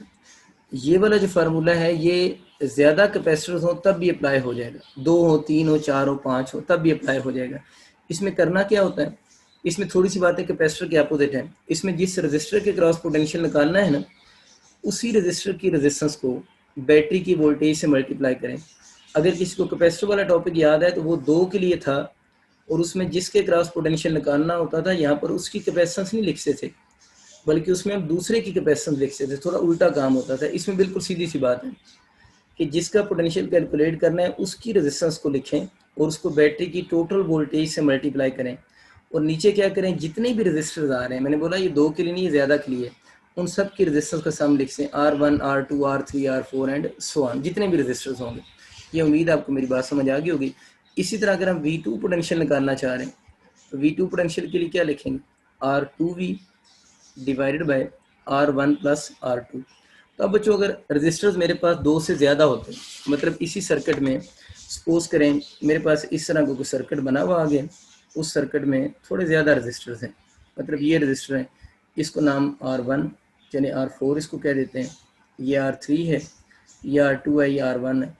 बैटरी शैटरी में नहीं बना रहा, अंडरस्टूड है, किसी बैटरी के साथ लगे हुए हैं और हमें ये टास्क मिला है कि V4 कैलकुलेट करें। तो V4 कैसे कैलकुलेट होगा, V4 के लिए जिसकी रेजिस्टेंस है उसकी रेजिस्टेंस लिखें, उसको बैटरी की टोटल वोल्टेज से मल्टीप्लाई कर दें, और नीचे बच्चों जितनी भी रेजिस्टेंस उसमें सीरीज में लगे हुए हैं उन सब का आप लोगों ने सम लिख देना। तो ये आपको समझ आ गया कि सीरीज में हम पोटेंशियल को डायरेक्ट मेथड से भी कैलकुलेट कर सकते हैं विदाउट कैलकुलेटिंग करंट, और अगर आपके पास करंट कैलकुलेट करने से भी आप पोटेंशियल को कैलकुलेट कर सकते हैं। जो मेथड आपको आसान लगता है आप अपनी यूनिवर्सिटी के लिए उसी मेथड को ही प्रिपेयर करके अपने क्वेश्चन सॉल्व कर सकते हैं। मैंने बहुत बेसिक सी बात की, मैं उतनी बेसिक बात पैरेलल के लिए भी करने लगा हूँ कि सपोज करें आपके पास एक पैरेलल का सर्किट आ गया। अगर हम किसी पैरेलल के सर्किट की बात करते हैं, बोर नहीं हो जाना कि सर तो बिल्कुल 9th 10th हमें पढ़ाना शुरू हो गया। अभी हम इंशाल्लाह कुछ थोड़ी बेहतर काम भी करेंगे, लेकिन मेरी आदत ऐसी है कि हम चीज़ों को बहुत बेसिक से लेके चलें तो ज़्यादा बेहतर भी रहता है। तो अगर किसी बच्चे की थोड़ी बेसिक्स वीक हैं तो उसको चीज़ें याद आ जाएं। अच्छा देखें जी, ये दोबारा बड़ा आसान सा सवाल, ये 6 ओम का रजिस्टर, ये आपके पास एक 3 ओम का रजिस्टर और इसके साथ बैटरी लगी हुई है, और क्वेश्चन उसी तरह का बनेगा। चाहे तो मैं लिख देता हूँ क्वेश्चन आपका ये आएगा, find current and potential drop in each resistor. देखें जो पैरेलल कम्बिनेशन है ना, उसकी ब्यूटी ये होती है कि उसमें तो जो बैटरी का पोटेंशियल होता है सबके क्रॉस सेम होता है। यानी इसका मतलब ये हो कि इस केस में अगर इसका पोटेंशियल V1 है, इसकी रेजिस्टेंस को R1 कह दें, इसकी रेजिस्टेंस को R2 कह दें, इसका पोटेंशियल V2 होगा। तो पैरेलल कम्बिनेशन में हमें पता है कि इन सब के पोटेंशियल क्या होंगे, बराबर होंगे। क्यों बराबर होंगे, ये बैटरी 12 वोल्ट की है ना, इसका मतलब है इसका ये वाली साइड 12 को शो कर रही है और ये वाली साइड फिर 0 को शो कर रही है, 12 माइनस 0। तो ये वायर की पता है, वायर की रेजिस्टेंस को हम कंसीडर नहीं करते। तो ये वाला एंड 12 वोल्ट के ऊपर है, ये वाला एंड किस पे, 0 वोल्ट पे है। तो देखिए इस रजिस्टर के क्रॉस कितना पोटेंशियल लगा हुआ है, वैसे बता रहा हूँ, ये 12 वोल्ट का मतलब होता है ये 12 पे है, ये 0 पे है, इधर से 12 आ गया, इधर से 0 आ गया। इस रजिस्टर 6 ओम को सोचो, इसके इस तरफ कितना है 12, इस तरफ कितना है 0, तो इसका पोटेंशियल डिफरेंस कितना हुआ, 12 वोल्ट हुआ ना। इसको सोचो, इसके इस तरफ 12 लगा हुआ है, इस तरफ 0 लगा हुआ है। तो ये सारे यही वजह होती है ना कि पैरेलल में पोटेंशियल सेम होता है, क्योंकि पैरेलल में बैटरी डायरेक्ट उस रजिस्टर के साथ कनेक्ट हो रही है। तो इस रजिस्टर को जरा सोचो ना, इसका पोटेंशियल कितना है, इधर से निकालोगे ना, इधर से 0, इधर से 12, इसको सोचो, इधर से 0, इससे 12। ये असल में इसकी फिजिकल मीनिंग है। उम्मीद आपको थोड़ी फीलिंग आई होगी कि पोटेंशियल सेम हम क्यों कहते हैं। आप इनको उधर ले जाओ ना, आपको खुद ही समझ आ जाएगा। पोटेंशियल किसी के कैसे निकालते हैं, उसके दोनों एंड देखते हैं, एंड पे कितना है, इधर 12 इधर 0, इसके इधर 12 इधर 0। तो ये बात होगी कि सबका पोटेंशियल सेम हो गया, मसला हल हो गया। V1 भी 12 वोल्ट हो गया और V2 भी 12 वोल्ट हो गया। इसका मतलब ये हुआ कि अगर पैरेलल कम्बिनेशन है तो फिर हमें पोटेंशियल कैलकुलेट करते हुए उस क्वेश्चन में कोई मसला नहीं बनेगा। पोटेंशियल कैलकुलेट हो गया। अब अगर उसने कहा है करंट कैलकुलेट करो, सबके क्रॉस पोटेंशियल तो आ गया, इस सर्किट का अगर कहता है करंट कैलकुलेट करें कि इस सर्किट का करंट कैसे कैलकुलेट होगा, तो करंट के लिए तो आपको आर इक्विवेलेंट चाहिए होगी। आर इक्विवेलेंट के लिए इसमें कितने रजिस्टर लगे हुए हैं, 2 लगे हुए हैं, और 2 को हम कैसे सॉल्व करते हैं, ऊपर प्रोडक्ट नीचे सम। तो 6 मल्टीप्लाई बाई 3 और 6 + 3, तो 18/9, तो कितना बन जाएगा, 2 ओम हो गया ना। यानी इस केस के अंदर जो आर इक्विवेलेंट बनेगी वो 2 ओम होगी। अच्छा, अब आपने काम भी करना साथ साथ, आपने याद भी करनी है चीज़ें। याद क्या करनी है, कुछ थोड़े से कम्बिनेशन ही यूनिवर्सिटी में आते हैं। अब आप लोगों ने एक याद कर लेना कम्बिनेशन के 6 और 3 अगर पैरेलल में लगे होंगे तो उनकी आर इक्विवेलेंट 2 ओम होगी। मैं कभी भी आपको रिकमेंड नहीं करूँगा कि इसके बाद कभी 6 और 3 लगे हुए आएँ, थोड़े से याद करने, 2-3 मैंने आपको और याद करवाने हैं, क्योंकि वही ज़्यादातर यूज़ होंगे ना। तो बेहतर है कि आप उसका भी अपने माइंड में एक दफ़ा सॉल्व करके याद कर लें कि जब भी 6 और 3 पैरेलल में लगे होंगे, आप लोगों ने चुप करके 2 ओम लिख देना है। हम लोगों ने अब इसको ऑनवर्ड सॉल्व नहीं किया करेंगे। हम लोगों ने इस तरह के जो पेयर्स हैं ना, 6 और 3 का पेयर बना, इस तरह के 2-3 और पेयर भी याद करने हैं जो बार बार यूनिवर्सिटी में आते रहते हैं। ये 2 ओम हो गया। अब इन दोनों रजिस्टर्स को हम एक सिंगल रजिस्टर से रिप्लेस कर सकते हैं। वैसे सर्किट आपकी आसानी के लिए दोबारा बना रहा हूँ। एक सिंगल रजिस्टर से रिप्लेस कर देते हैं। ये 12 वोल्ट की बैटरी होगी और सिंगल रजिस्टर से रिप्लेस कर दी है, और वो जो सिंगल रजिस्टर बन रहा है वो कितने ओम के है, 2 ओम के। अब इस सर्किट में करंट कैलकुलेट करना आपके लिए इशू नहीं होगा। करंट कैसे कैलकुलेट होगा, I = V/R ही होगा। I = V/R, V कितना है 12, R इक्विवेलेंट 2। तो इस सर्किट में जो करंट फ्लो कर रहा है वो कितने एम्पेयर है, 6 एम्पेयर करंट फ्लो कर रहा है।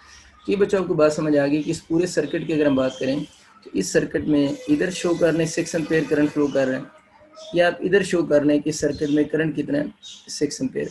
ये करंट कौन सा, बेसिकली ये वो करंट है ड्रॉन फ्रॉम द सेल ना। इस करंट के बारे में कह रहे हैं, इस करंट का यूं क्वेश्चन आता है, find current drawn from cell. ठीक है, कि सेल से कितना करंट ड्रा हुआ है ना, ये total current of the circuit पूछ रहे हैं। ये भी लफ्ज़ यूज हो सकते हैं ना, find current drawn from cell या total current of the circuit. तो इस सर्किट का जो टोटल करंट होगा वो 6 एम्पेयर है, अगर ये पूछता। अब अगर वो ये पूछता कि आप बताएं इस 6 ओम में से कितना करंट फ्लो कर रहा है, 3 ओम में से कितना करंट फ्लो कर रहा है, तो बहुत आसान हो गया हुआ है। उसकी वजह क्यों आसान हो गया हुआ है, इसको 3 ओम को R1 बोला हुआ है ना। तो आप लोगों ने अगर I1 बताना है, ज़रा ध्यान से देखिए, अगर I1 बताना है तो I का फॉर्मूला क्या होता है, V/R होता है। तो वो रजिस्टर कौन से, R1, उसका पोटेंशियल कौन सा, V1। तो हमें उसकी रेजिस्टेंस भी पता है ना 3 ओम, और उसका पोटेंशियल भी पता है 12। तो किसी उस I1 अब हम इजीली कैलकुलेट कर सकते हैं, कोई ज़रूरत ही नहीं किसी और फार्मूले की। तो V1 12 है उसकी R1 कितनी है, 3 आ रही है। तो इस I1 यहाँ से जो करंट बनेगा वो कितना हो जाएगा, 4 एम्पेयर। आपको बातें समझ आ रही हैं, ये क्योंकि बहुत आसान सी बातें हैं। I2 निकालना है तो हमारे पास I2 कौन सा होगा, इस R2 में से करंट होगा ना। देखो यार, यहाँ से करंट 6 एम्पेयर आ रहा है ना, यहाँ पर जब करंट 6 एम्पेयर आया है तो इस जगह से करंट डिवाइड हुआ है। करंट डिवाइड हुआ है। जब आप एक पार्ट का निकाल लेना, वैसे दूसरे पार्ट का फार्मूला ना लगाएं तब भी जरूरत नहीं होती। जिस तरह ये 4 एम्पेयर बना है ना, वैसे बता रहा हूँ, ये 4 एम्पेयर बना है, आपको समझ आ गया। इधर 4 एम्पेयर आ रहा है, टोटल कितना है, 6 एम्पेयर है। इधर 4 एम्पेयर आ रहा है, टोटल कितना है, 6 है। तो ऊपर कितना होगा, इस टोटल में से इस एक को माइनस कर दो, तो 6 - 4 कितना होगा, 2 एम्पेयर। तो ना भी निकालें तो ऊपर करंट 2 एम्पेयर ही जा रहा होगा। तो अगर आपसे पूछे इस R2 में से करंट कितना है तो कितना होगा, 2 एम्पेयर। कैसे निकालना है, किसी एक पार्ट का जब निकाल लेते हैं तो टोटल करंट तो 6 ही रहना है। तो अगर 4 इधर आ रहा है तो बाकी कितना बच जाएगा, वो निकालने के लिए 6 में से 4 को माइनस करें, कितना बचा, 2 एम्पेयर ऊपर जाएगा। इस तरह कर लें तो ज़्यादा अच्छी बात है।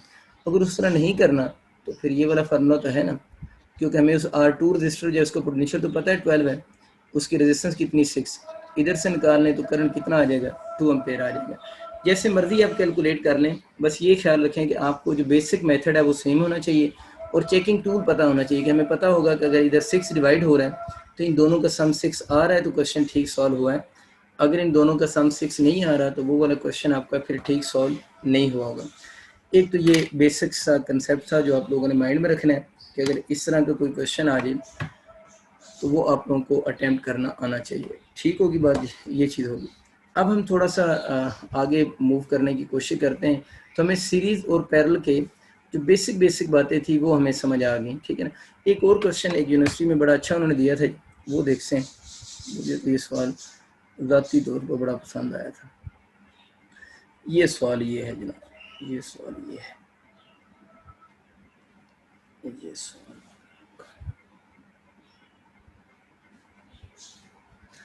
बैटरी लगी हुई है 12 वोल्ट की और आपके पास ये 6 ओम का रजिस्टर है ये 3 ओम का रजिस्टर है और उसका क्वेश्चन ये था कि इस सर्किट की आर इक्विवेलेंट बताएं, इस सर्किट की आर इक्विवेलेंट बताएं। जी, आर इक्विवेलेंट जब आप बताएंगे तभी हम लोगों ने याद तो कर ली है, 6 और 3 पैरेलल में लगे हुए हों तो आर इक्विवेलेंट कितनी याद की थी, 2 ओम बनेगी। मैंने आपको याद करवाया ना कि 6 और 3 की आर इक्विवेलेंट 2 ओम बनेगी। तो अगर आप इसका 2 ओम क्वेश्चन आंसर चूज करते हैं तो आपने ब्लंडर कर दिया। इसका आंसर 2 ओम नहीं हो सकता। क्यों नहीं हो सकता? इसने मसला बना दिया।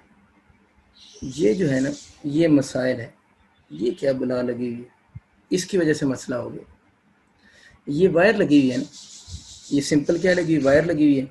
और आपको पता है ना, हम वायर की रेजिस्टेंस को, इस वायर की कितनी रेजिस्टेंस लेते हैं, हम तो 0 लेते हैं। जिसका मतलब ये हुआ कि इसमें R1 अगर रेजिस्टर 6 ओम का है, R2 जो है वो अगर चले 3 ओम कर लेते हैं, तो दरमियान वाली जो R3 है वो कितने ओम की होगी, वो तो वायर है।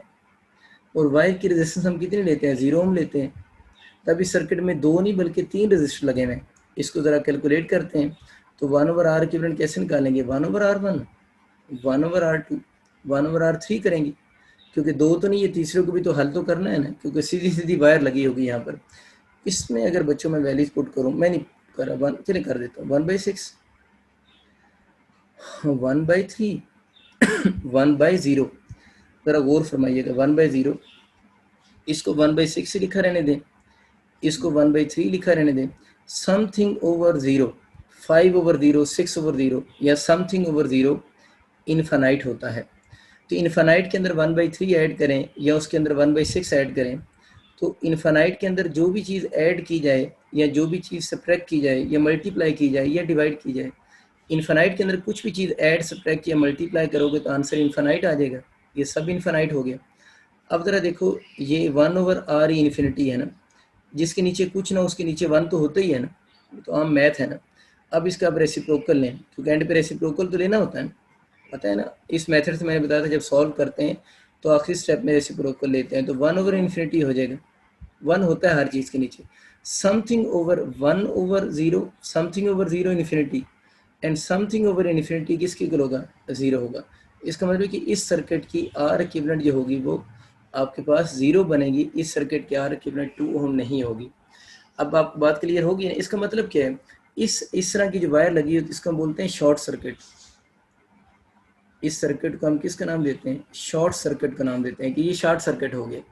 शॉर्ट सर्किट का मतलब ये है कि इस सर्किट की जो आर इक्विवेलेंट की वैल्यू होगी वो किसकी इक्वल होगी, 0 हो जाएगी।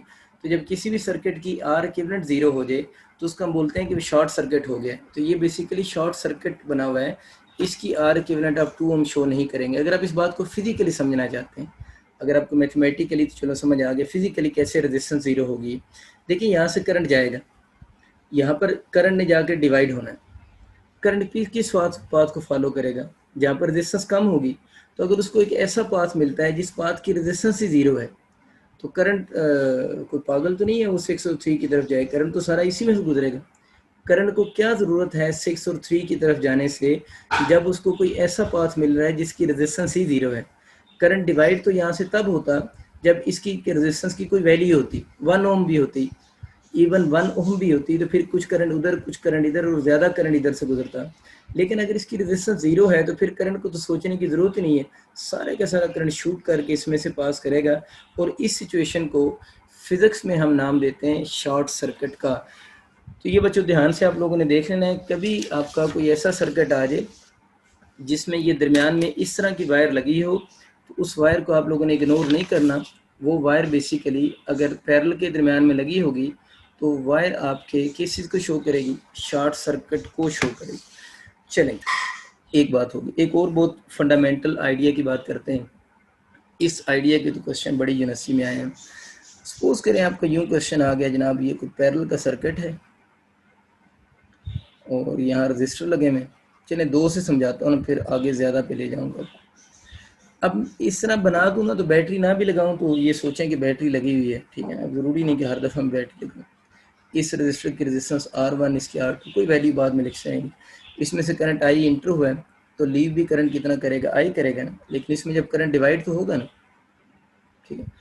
तो ये करंट I1 हो गया और इस तरफ जो करंट आ रहा है वो I1 R1 की वजह से। और हमें पता है I1 प्लस I2 किसके किलो है, I की किलो का। यहाँ से करंट सप्लेट हुआ, इधर जाकर दोबारा एक दूसरे के साथ चिपक गए हैं और करंट इकट्ठा होकर दोबारा आई बन गया। ठीक हो गया। अब बच्चों आपको ये चीज़ तो पता है कि अगर ये दोनों पैरेलल में लगे हुए हैं, तो अगर ये पैरेलल में है तो इनके अक्रॉस पोटेंशियल सेम होगा। अगर इसका पोटेंशियल V है तो इसका पोटेंशियल भी क्या होगा, V होगा, क्योंकि पैरेलल में पोटेंशियल सेम होता है। तो अब अगर मैं आपसे पूछूं I1 मुझे बताओ कितना होगा, तो I1 का फॉर्मूला क्या होगा, V/R। यार वही होता है ना, V इक्वल टू IR होता है। IR इधर उठा के ले आओ। इस केस में क्या बनेगा, ये बन जाएगा ना। इससे अगर मैं आपसे पूछूं मुझे I2 बताओ, तो I2 कितना होगा, आप बोलोगे V/R2 होगा। ये आसान सी बात, V तो सेम है। अब अगर मैं आपसे ये कहूँ कि मुझे I1 को डिवाइड कर दो I2 से, I1 को डिवाइड कर दो I2 से, तो आप कर दोगे डिवाइड ना। तो डिवाइड करोगे तो क्या बन जाएगा, V/R1 डिवाइडेड बाय V/R2 हो जाएगा। तो I1 बाय I2 जो बनेगा वो V/R1 मल्टीप्लाइड, बात तो बड़ी आसान सी थी, मैंने वैसे ही थोड़ी मुश्किल कर दी। R2/V हो जाएगा। तो समझाना ये था कि V से क्या हो जाएगा, कैंसिल हो जाएगा। तो I1 ओवर I2 जो बनेगा, I1 ओवर I2 जो बनेगा वो उसका आंसर क्या बनेगा, R2 बाय कौन सा हो जाएगा, R1 हो जाएगा। तो ये वैसे भी हमें बात पता है कि जो मैं आपको शॉर्ट फॉर्म में कहता हूँ ना, ये बात वैसे मुझसे लंबी होगी। आप इस बात को यूँ भी समझ सकते हो, मैं अक्सर क्या कहता हूँ, यहाँ से करंट किस रूल के अकॉर्डिंग डिवाइड होगा, I और R का कौन सा इनवर्स रिलेशन, ठीक है ना। जिस तरफ रेजिस्टेंस ज़्यादा होगी उस तरफ करंट कम जाएगा। तो ये बात यहाँ पर भी लिखी हुई है कि I1 का R1 के साथ इन्वर्स, I2 का R2 के साथ कौन सा होगा इन्वर्स। ये रिलेशन आप लोगों ने थोड़ा सा माइंड में रखना है। मैं इस रिलेशन की थोड़ी सी फॉर्म बदल के लिख रहा हूँ, जब बात समझ आएगी। ये रिलेशन इन्वर्स रिलेशन है ना बच्चों। इन्वर्स का मतलब क्या होगा, इधर I1 ओवर I2 अगर लिखोगे तो इधर रेशियो चेंज हो जाएगी, R2 ओवर क्या बन जाएगी, R1। तो इस सारी चीज़ को ना भी याद रखो, इसको याद रख लो कि इस पॉइंट से करंट इस फार्मूले के अकॉर्डिंग डिस्ट्रीब्यूट होगा। तो इन्वर्स रिलेशन है, इन्वर्स रिलेशन की इक्वेशन बनाओ ना। रिलेशन इसको कहते हैं जब ये साइन हो, इक्वेशन इसको कहते हैं जब इक्वल आ जाए। इसकी जब इक्वेशन बनाओगे तो I1 over I2 R2 over R1 हो जाएगा। इस रिलेशन को मैं यूँ लिख दूँ तो आपको कोई इतराज़ तो नहीं होगा, I1 रेशो I2, यानी इसको मैं उसी फॉर्म में लिख रहा हूँ, I1 रेशो क्या हो जाएगा, I2 हो जाएगा। और इसको अगर मैं यूँ लिख दूँ 1 over R1 into 1 over R2, तो बात तो एक ही, ये I1 ओवर I2 और इक्वल हो जाएगा 1 ओवर R1 रेशो 1 ओवर क्या हो जाएगा, R2 हो जाएगा। तो ये इस फार्मूले को हम इस फॉर्म में लिख सें तो कोई फ़र्क नहीं पड़ता, वो एक ही बात लिखी है। I1 1 ओवर R1, ज़्यादा सिंपल है। I1 1 ओवर R1, ये इधर से देखें, और I2 क्या हो जाएगा 1 ओवर R2। आप इस फॉर्म को याद रखें तो वैसे ज़्यादा बेहतर होगा। I1 1 over R1, I2 1 over R2। जल्दी से इस बात को याद कर लो। चलेंगे, आपने याद कर लिया I1 1 over R1, I2 1 over R2। अब हम इसके क्वेश्चन बनाते हैं तो आपको समझ आ जाएगा कि मैं क्यों कह रहा था कि ये वाली फॉर्म याद रखें तो ज़्यादा बेहतर है। अब इसके सवाल क्या आएंगे, इसके सवाल की मैं स्टेटमेंट लिख देता हूँ। ये सवाल इसके यूँ आएंगे, find current in each resistor, find current in each resistor of parallel combination, find current in each resistor of parallel combination. इस तरह के सवाल, ये क्वेश्चन है। मैं 2-3 क्वेश्चन करवाता हूँ ना, तो ताकि आपकी थोड़ी ग्रिप ठीक हो जाए इस पर। दोबारा मैं उसी तरह का एक सिंपल सा सर्किट बनाता हूँ, फिर एक थोड़ा अच्छा सर्किट भी बना लूँगा। 2 से पहले बना लेते हैं ना, ताकि 2 की भी बात की है ना, आपको कंसेप्ट क्लियर हो जाए। देखिए बच्चे, यहाँ से सपोज करें आपको ये गिवन होगी, जितनी बातें मैं लिख रहा हूँ गिवन होगी। 6 एम्पीयर करंट है, इधर आपको एक रजिस्टर गिवन है, उसकी रेजिस्टेंस 3 ओम है। इधर आपको एक रजिस्टर गिवन है, उसकी रेजिस्टेंस 6 ओम है। और आपको सवाल ये आ गया है कि इसमें से I1 भी बताएं और इसमें फ्लो होने वाला I2 भी बताएं। ऊपर लेकिन क्वेश्चन ये लिखा है, find current in each resistor of parallel combination. तो आपको टोटल करंट यहाँ से गिवन है, और टोटल करंट हमें पता है I किसकी इक्वल होता है। अगर 2 ब्रांचेस हैं तो I1 प्लस I2 के बराबर होगा। तो क्वेश्चन उसका ये है कि आप लोग क्या फाइंड करें, I1 और I2 फाइंड करें। अभी मैंने आपको क्या रूल बताया, I1 ratio I2 equal to 1 over R1। याद है ना, मैं डायरेक्ट लिख रहा हूँ, मैं उसके चक्कर में ही जा रहा हूँ। 1 ओवर R1 डिवाइड, ये समझ आ गई बात, अभी लिखी थी पहले। 1 ओवर R1 और I2 के साथ क्या लिखेंगे, 1 ओवर R2, तो 1/6 होगी। बड़ी आसान सी बात, जो भी रेजिस्टेंस यहाँ गिवन है उसको इस तरह लिख दो, 1/R1 1/R2। अब अगला स्टेप ये होगा, ये तो सीधी सीधी बात होगी, 1/R1 1/R2। अच्छा, इससे नेक्स्ट स्टेप ये होगा कि आप इसकी ये फ्रैक्शन ख़त्म करें, यानी इसको किसी ऐसे नंबर से मल्टीप्लाई करें कि फ्रैक्शन ख़त्म हो जाए। तो मुझे पता है इस फ्रैक्शन को ख़त्म करना है, यानी 1/समथिंग ख़त्म हो जाए, वैल्यूज ऊपर ऊपर आ जाए ना। तो ये नज़र आ रहा है कि इसको मल्टीप्लाई कर दें 6 से, यानी फ्रैक्शन ख़त्म करने के लिए इसको 6 से अगर मल्टीप्लाई करूँ, इसको 6 से मल्टीप्लाई करो, 6/3 कितना हो जाएगा 2, इसको 6 से मल्टीप्लाई करें 1, तो I1/I2 हो जाएगा। इसका मैंने ये मेथड इसलिए कराया कि आपको यहाँ तक भी क्वेश्चन आता होता है ना, आपको यहाँ से करंट गिवन, मतलब ये कह दे कि यहाँ से करंट आई आ रहा है, इसकी रेजिस्टेंस गिवन हो, इसकी रेजिस्टेंस गिवन हो, और आपसे पूछे बताएं I1/I2 बताएं, मतलब यहाँ तक भी आपका एमसीक्यू आ रहा होता है कि वो करंट की एग्जैक्ट वैल्यू नहीं पूछता, वो आपसे पूछता है कि करंट की रेशियो बताओ, I1/I2 क्या होगी। तो आप लोगों ने याद रखना है कि इस केस में I1/I2 2 रेशियो क्या होगी, 1 के बराबर होगी। आपको ये समझ आ गया। फ्रैक्शन खत्म करने के लिए कोई ऐसा नंबर देखना होता है जिससे मल्टीप्लाई करें तो दोनों उसके एग्जैक्ट मल्टीपल हो। ये आसान बात है, आप कर सकते। कमी भी रह गई थी, I1/I2 जो बनेगी वो 2/1 की इक्वल हो जाएगी, ठीक है। अच्छा, अब मसला हमारा ये रेशियो वाला क्वेश्चन होता तो ये हल हो चुका है ना। अब उसका क्वेश्चन है कि I1 की एग्जैक्ट वैल्यू बताओ, वो भी बड़ी आसानी से कैलकुलेट होगी। I1 इक्वल टू, तो रेशियो का क्वेश्चन आ जाए तो आपको समझ आ गया, वो तो ज़्यादा आसान है, इससे रेशियो वाला मसला भी हमारा हल हो जाता है। अब I1 वो पूछ रहा है कैलकुलेट करो, तो I1 के लिए अब ये देखें, I1 के सामने इसकी रेशियो देखो, I1 के सामने आप लोगों ने इसकी रेशियो देखनी है। तो I1 की अगर अब यहाँ से रेशियो चेक करें तो I1 का रेशियो का जो पार्ट बन रहा है वो कितना आ रहा है, 2 आ रहा है ना। यानी इस सवाल में अगर I1 कहता है कैलकुलेट करो या I2 कहता है, तो आप उसकी रेशियो का पार्ट देखो, I1 के सामने 2, इधर 2 लिख सें। इसके नीचे क्या लिखना है, इसके नीचे ये जो रेशियो लिखी होगी ना, ये जो रेशियो लिखी होगी इसका सम लिखना है। इधर क्या लिखना है, I1 के सामने इस रेशियो को एज इट इज़ लिखना है। नीचे क्या लिखना है, यहाँ पर जो भी नंबर लिखे होंगे उनका सम 2 + 1 3, समझ आ गया। Multiply by total current, total current कौन सा, जो उस पैरेलल की ब्रांच में इंटर हो रहा है। तो कितना पैरेलल की ब्रांच में इंटर हो रहा है, 6। बस बात खत्म होगी, इसको सॉल्व कर लो। अब इसको अगर सॉल्व करेंगे तो ये बच्चों कितना हुआ, इसको 2 टाइम सॉल्व हुआ, तो 2 × 2 कितना हो गया, 4 एम्पेयर। एग्जैक्ट वैल्यू इसकी ये 2 एम्पेयर नहीं थी, ये तो रेशियो थी ना। I1 4 एम्पेयर होगा।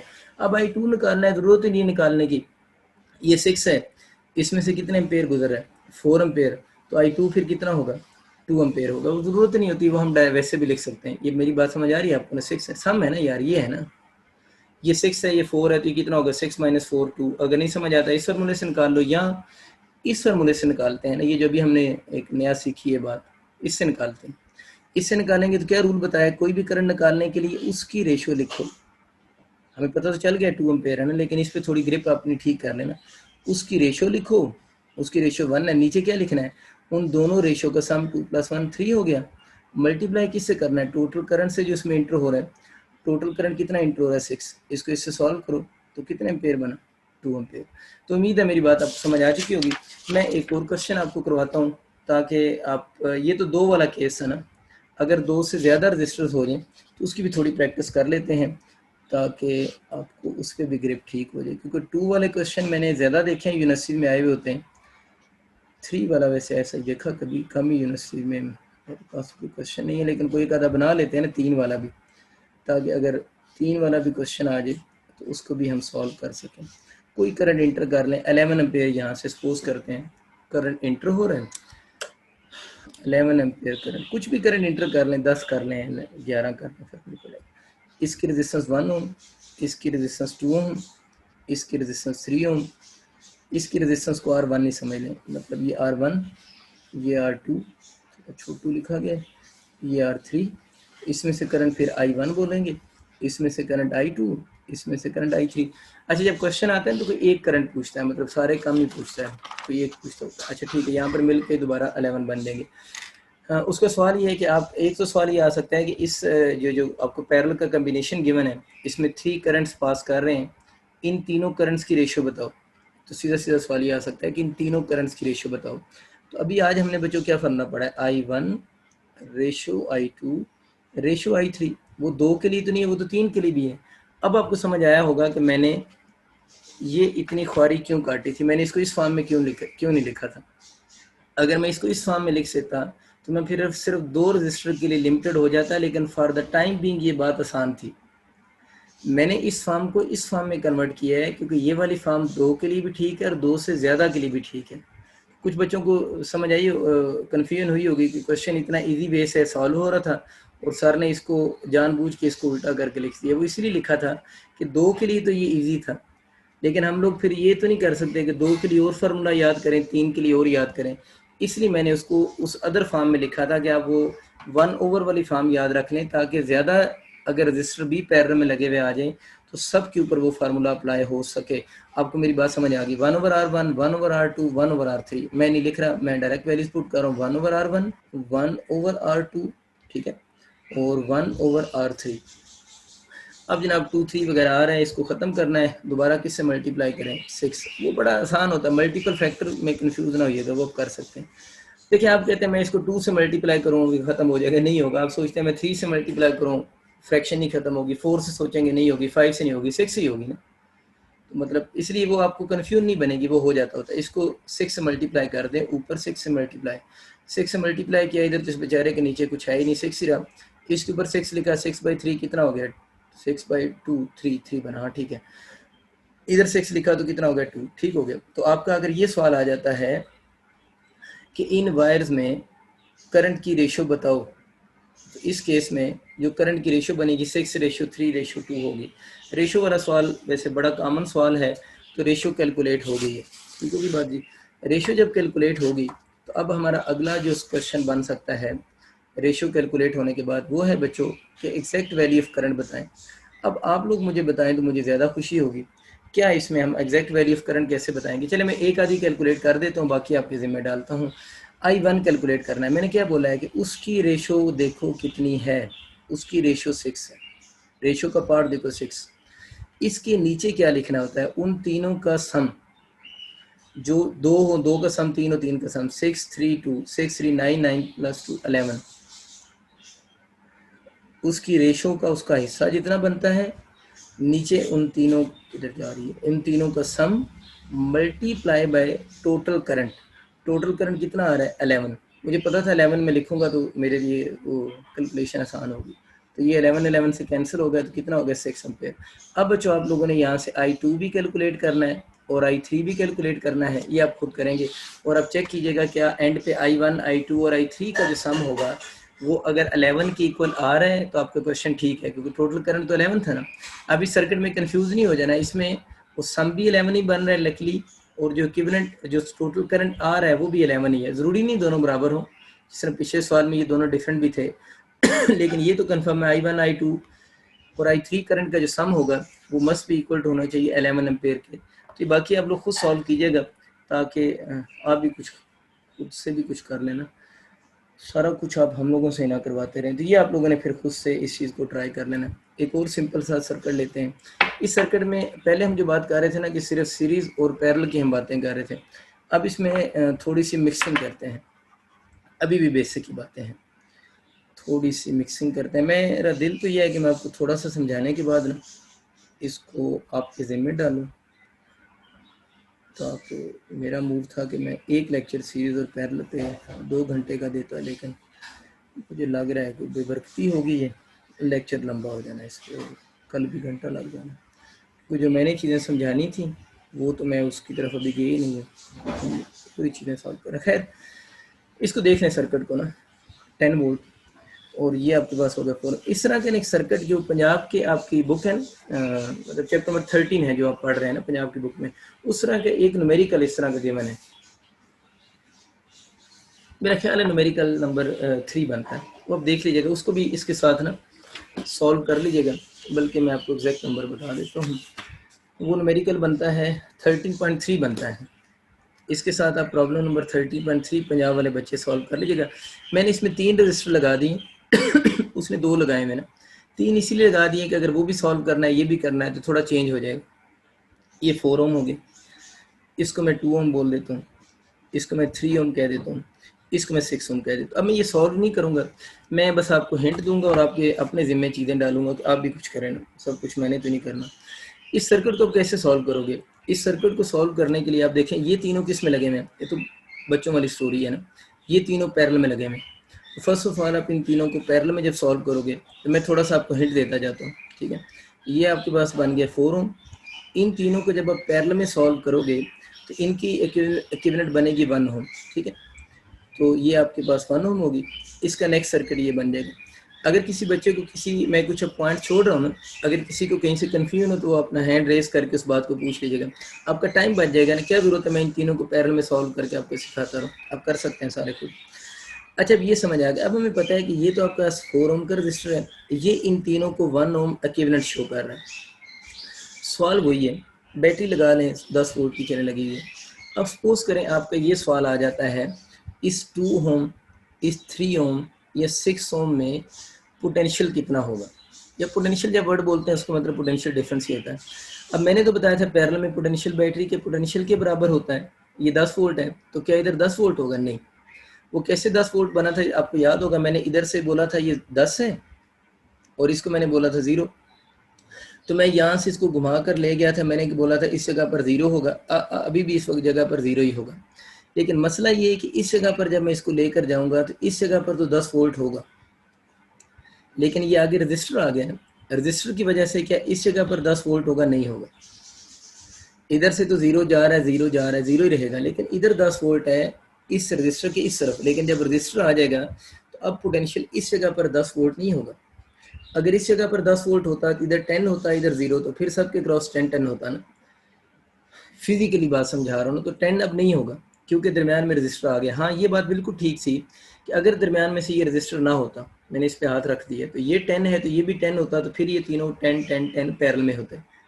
ठीक है, ये एक एग्जैक्ट कंसेप्ट है इसको समझने का कि ये 10 इधर 10 नहीं जा सकता क्योंकि दरमियान में रजिस्टर आ गया। या अगर जो नॉर्मली एफएससी में टीचर आपको समझाते हैं वो ये, मैं भी यही कहता हूँ अक्सर कि देखिए ये सर्किट प्योर पैरेलल सर्किट नहीं है, इसमें कुछ ये सीरीज में लगा है और ये 3 पैरेलल में लगे हुए, इसके लिए उसके ऊपर वो डायरेक्ट रूल अप्लाई नहीं हो सकता। क्यों रूल अप्लाई नहीं हो सकता वो आपको समझ आ गया। ये एग्जैक्ट कंसेप्ट ये समझे ना, ये पोटेंशियल ट्रांसफर वाला कंसेप्ट, तो आपको अगले मेरे लेक्चर ज़्यादा आसान लगेंगे सीरीज और पैरेलल के बारे में। तो ये समझना ज़्यादा बेहतर है। ये 10 जा रहा है, ये 0 है, ये 10 इधर नहीं जा सका क्योंकि रजिस्टर आ गया, तो वो वाला रूल फेल हो गया। अब इसमें क्या करेंगे इनके क्रॉस पोटेंशियल कैसे निकालेंगे। इनके क्रॉस पोटेंशियल निकालने के लिए मैंने क्या बोला है कि आप इन तीनों को सॉल्व कर लें और इनको सिंगल रजिस्टर में कन्वर्ट कर लें। इस सिंगल रजिस्टर को बोल देते हैं आर प्राइम। अब ये जो आर प्राइम है ये इन तीनों का रिप्रेजेंटेटिव है। इसको मैं रजिस्टर R2 बोल देता हूँ आपकी आसानी के लिए, इसको मैं R3 बोल देता हूँ, इसको मैं R4 बोल देता हूँ, इसको मैं R1 कह देता हूँ। ये जो R प्राइम है ना, ये किसको रिप्रेजेंट कर रहा है? ये रिप्रेजेंटेटिव है R2 का, R3 का और R4 का। रिप्रेजेंटेटिव का मतलब ये है कि आप इस R प्राइम के अक्रॉस पोटेंशियल जब निकालोगे ना, आर प्राइम के अक्रॉस जब पोटेंशियल निकालोगे, आर प्राइम फिर बोल रहा हूँ इन तीनों का रिप्रेजेंटेटिव है।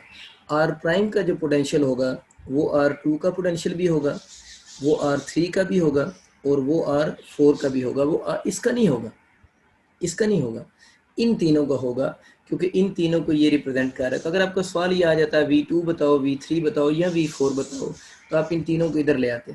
अब ये सर्किट तो सीरीज नहीं है, इसमें 2 ही रजिस्टर्स हैं, इसको हम लोगों ने R1 बोला हुआ है और ये इनके साथ सीरीज में लगा हुआ है। सीरीज में नहीं ये दोनों, इसका पोटेंशियल तो डायरेक्ट निकालना हम लोगों ने सीखा हुआ है। वो क्या रूल था, इसके क्रॉस पोटेंशियल V प्राइम होगा, तो R प्राइम है तो पोटेंशियल को V प्राइम बोल देते हैं। वो कैसे निकलेगा, वो निकालने के लिए हम ये करेंगे कि जिसके क्रॉस पोटेंशियल निकालना है उसकी रेजिस्टेंस को बैटरी की वोल्टेज से मल्टीप्लाई करेंगे। नीचे जितने भी रेजिस्टेंस आ रहे हैं सीरीज में दोनों का सम, 2 ही आ रहे हैं तो 2 ही हैं, 2 का सम निकाल लेंगे। आर प्राइम कितना बन रहा है 1, बैटरी की वोल्टेज कितनी 10 इंटू R1 कितना आ रहा है 4 प्लस आर प्राइम कितना आ रहा है 1, तो कितना बन जाएगा 10/5, तो कितना वोल्ट हो गया 2 वोल्ट हो गया। अब बातें ज़रा ध्यान सुनना, मैं जो बात समझाना चाह रहा हूँ वो असल में उसके पीछे स्टोरी क्या है। इसका मतलब ये हुआ कि आपने ये सीख लिया कि अगर कोई ऐसा सर्किट आ जाए जिसमें सीरीज़ की ब्रांच भी हो, पैरेलल की ब्रांच भी हो, तो पैरेलल जो बैटरी का पोटेंशियल होगा वो एग्जैक्ट हम उसको पैरेलल की ब्रांच का पोटेंशियल नहीं कह सकते। क्यों नहीं कह सकते, वो वजह आपको समझ 10 0 वाली बात आपको पता है। इसमें क्या करेंगे, उन पैरेलल को इस तरीके से पहले सॉल्व कर लेंगे। अब ये कितने वोल्ट आ गया, 2 वोल्ट। अब ये जो 2 वोल्ट है वो इन सब के क्रॉस है ना, इसका मतलब है कि इसके क्रॉस भी पोटेंशियल कितना है, 2 वोल्ट, इसके क्रॉस भी 2 वोल्ट, इसके क्रॉस भी 2 वोल्ट। मैं अगर आपको ज़्यादा बेसिक बात करूं तो इसका मतलब है इधर तो 0 है ना, अब इस पॉइंट पे पोटेंशियल, इस पॉइंट पे 10 है, 10 इस पॉइंट पे कितने वोल्ट है, 2 वोल्ट असल में। वो मुझे वैसे पता चल गया ना, क्योंकि मैंने निकाला है ना इसको इस फार्मूले से, तो मुझे पता चल गया कि अगर इधर 2 वोल्ट आ रहा है तो असल में इधर 2 है, इधर 0 है, 2 माइनस 0 2 वोल्ट इस सब के क्रॉस बन रहा है। आगे बात समझ। अब को बंदा आपसे कहता है, अब देखिए हम लोगों ने करंट कैलकुलेट नहीं किया, ये बात समझें जो समझने वाली है।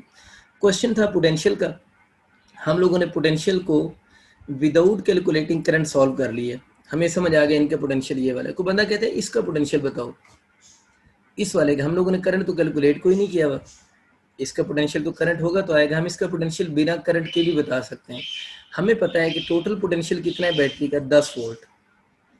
इस ब्रांच का ये ना कहना 2 + 2 6 बना दो, 6 नहीं है, ये 2 वोल्ट ही है, क्योंकि इधर से देखेंगे ना ये 2 है, इधर 0 है, तो सबको वो 2 2 मिल रहा है ना, तो इधर पोटेंशियल 2 ही है। मतलब ये समझने कि इस पूरे कम्बिनेशन के पास पोटेंशियल 2 वोल्ट है, टोटल 10 है, इसके पास 2 वोल्ट है, तो इसके पास कितना होगा फिर, बाकी कितना बच गया, 10 में से उस 2 को माइनस कर दो तो कितने वोल्ट बन गया, 8 वोल्ट। इसका मतलब ये हुआ कि ये वाला जो है इसके क्रॉस पोटेंशियल कितना आ रहा है, 8 वोल्ट पोटेंशियल होगा। ये बात आपको समझ आ गई।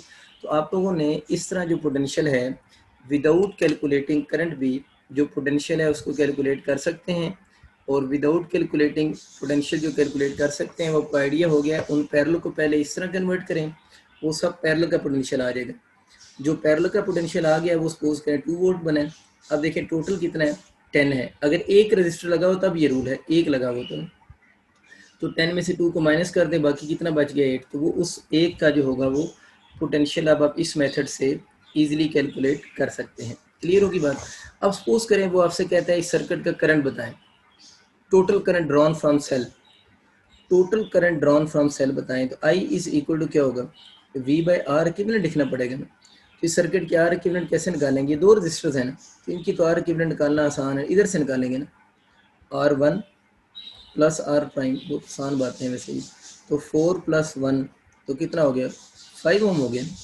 अब वो कहता है कि सर्किट का टोटल करंट बताएं, तो I बच्चों आप अब यहाँ से बता सकते हैं I किसकी हो जाएगा, V/R ही है ना, ऊपर लिखा हुआ है फार्मूला, V कितना है 10, ये कितना हो जाएगा 5, तो ये 5 2 बार कितना हो जाएगा 2 एम्पेयर। इसका मतलब ये हुआ कि जिस सर्किट की अभी हम बात कर रहे हैं, इस सर्किट में जो करंट फ्लो कर रहा है वो 2 एम्पेयर है।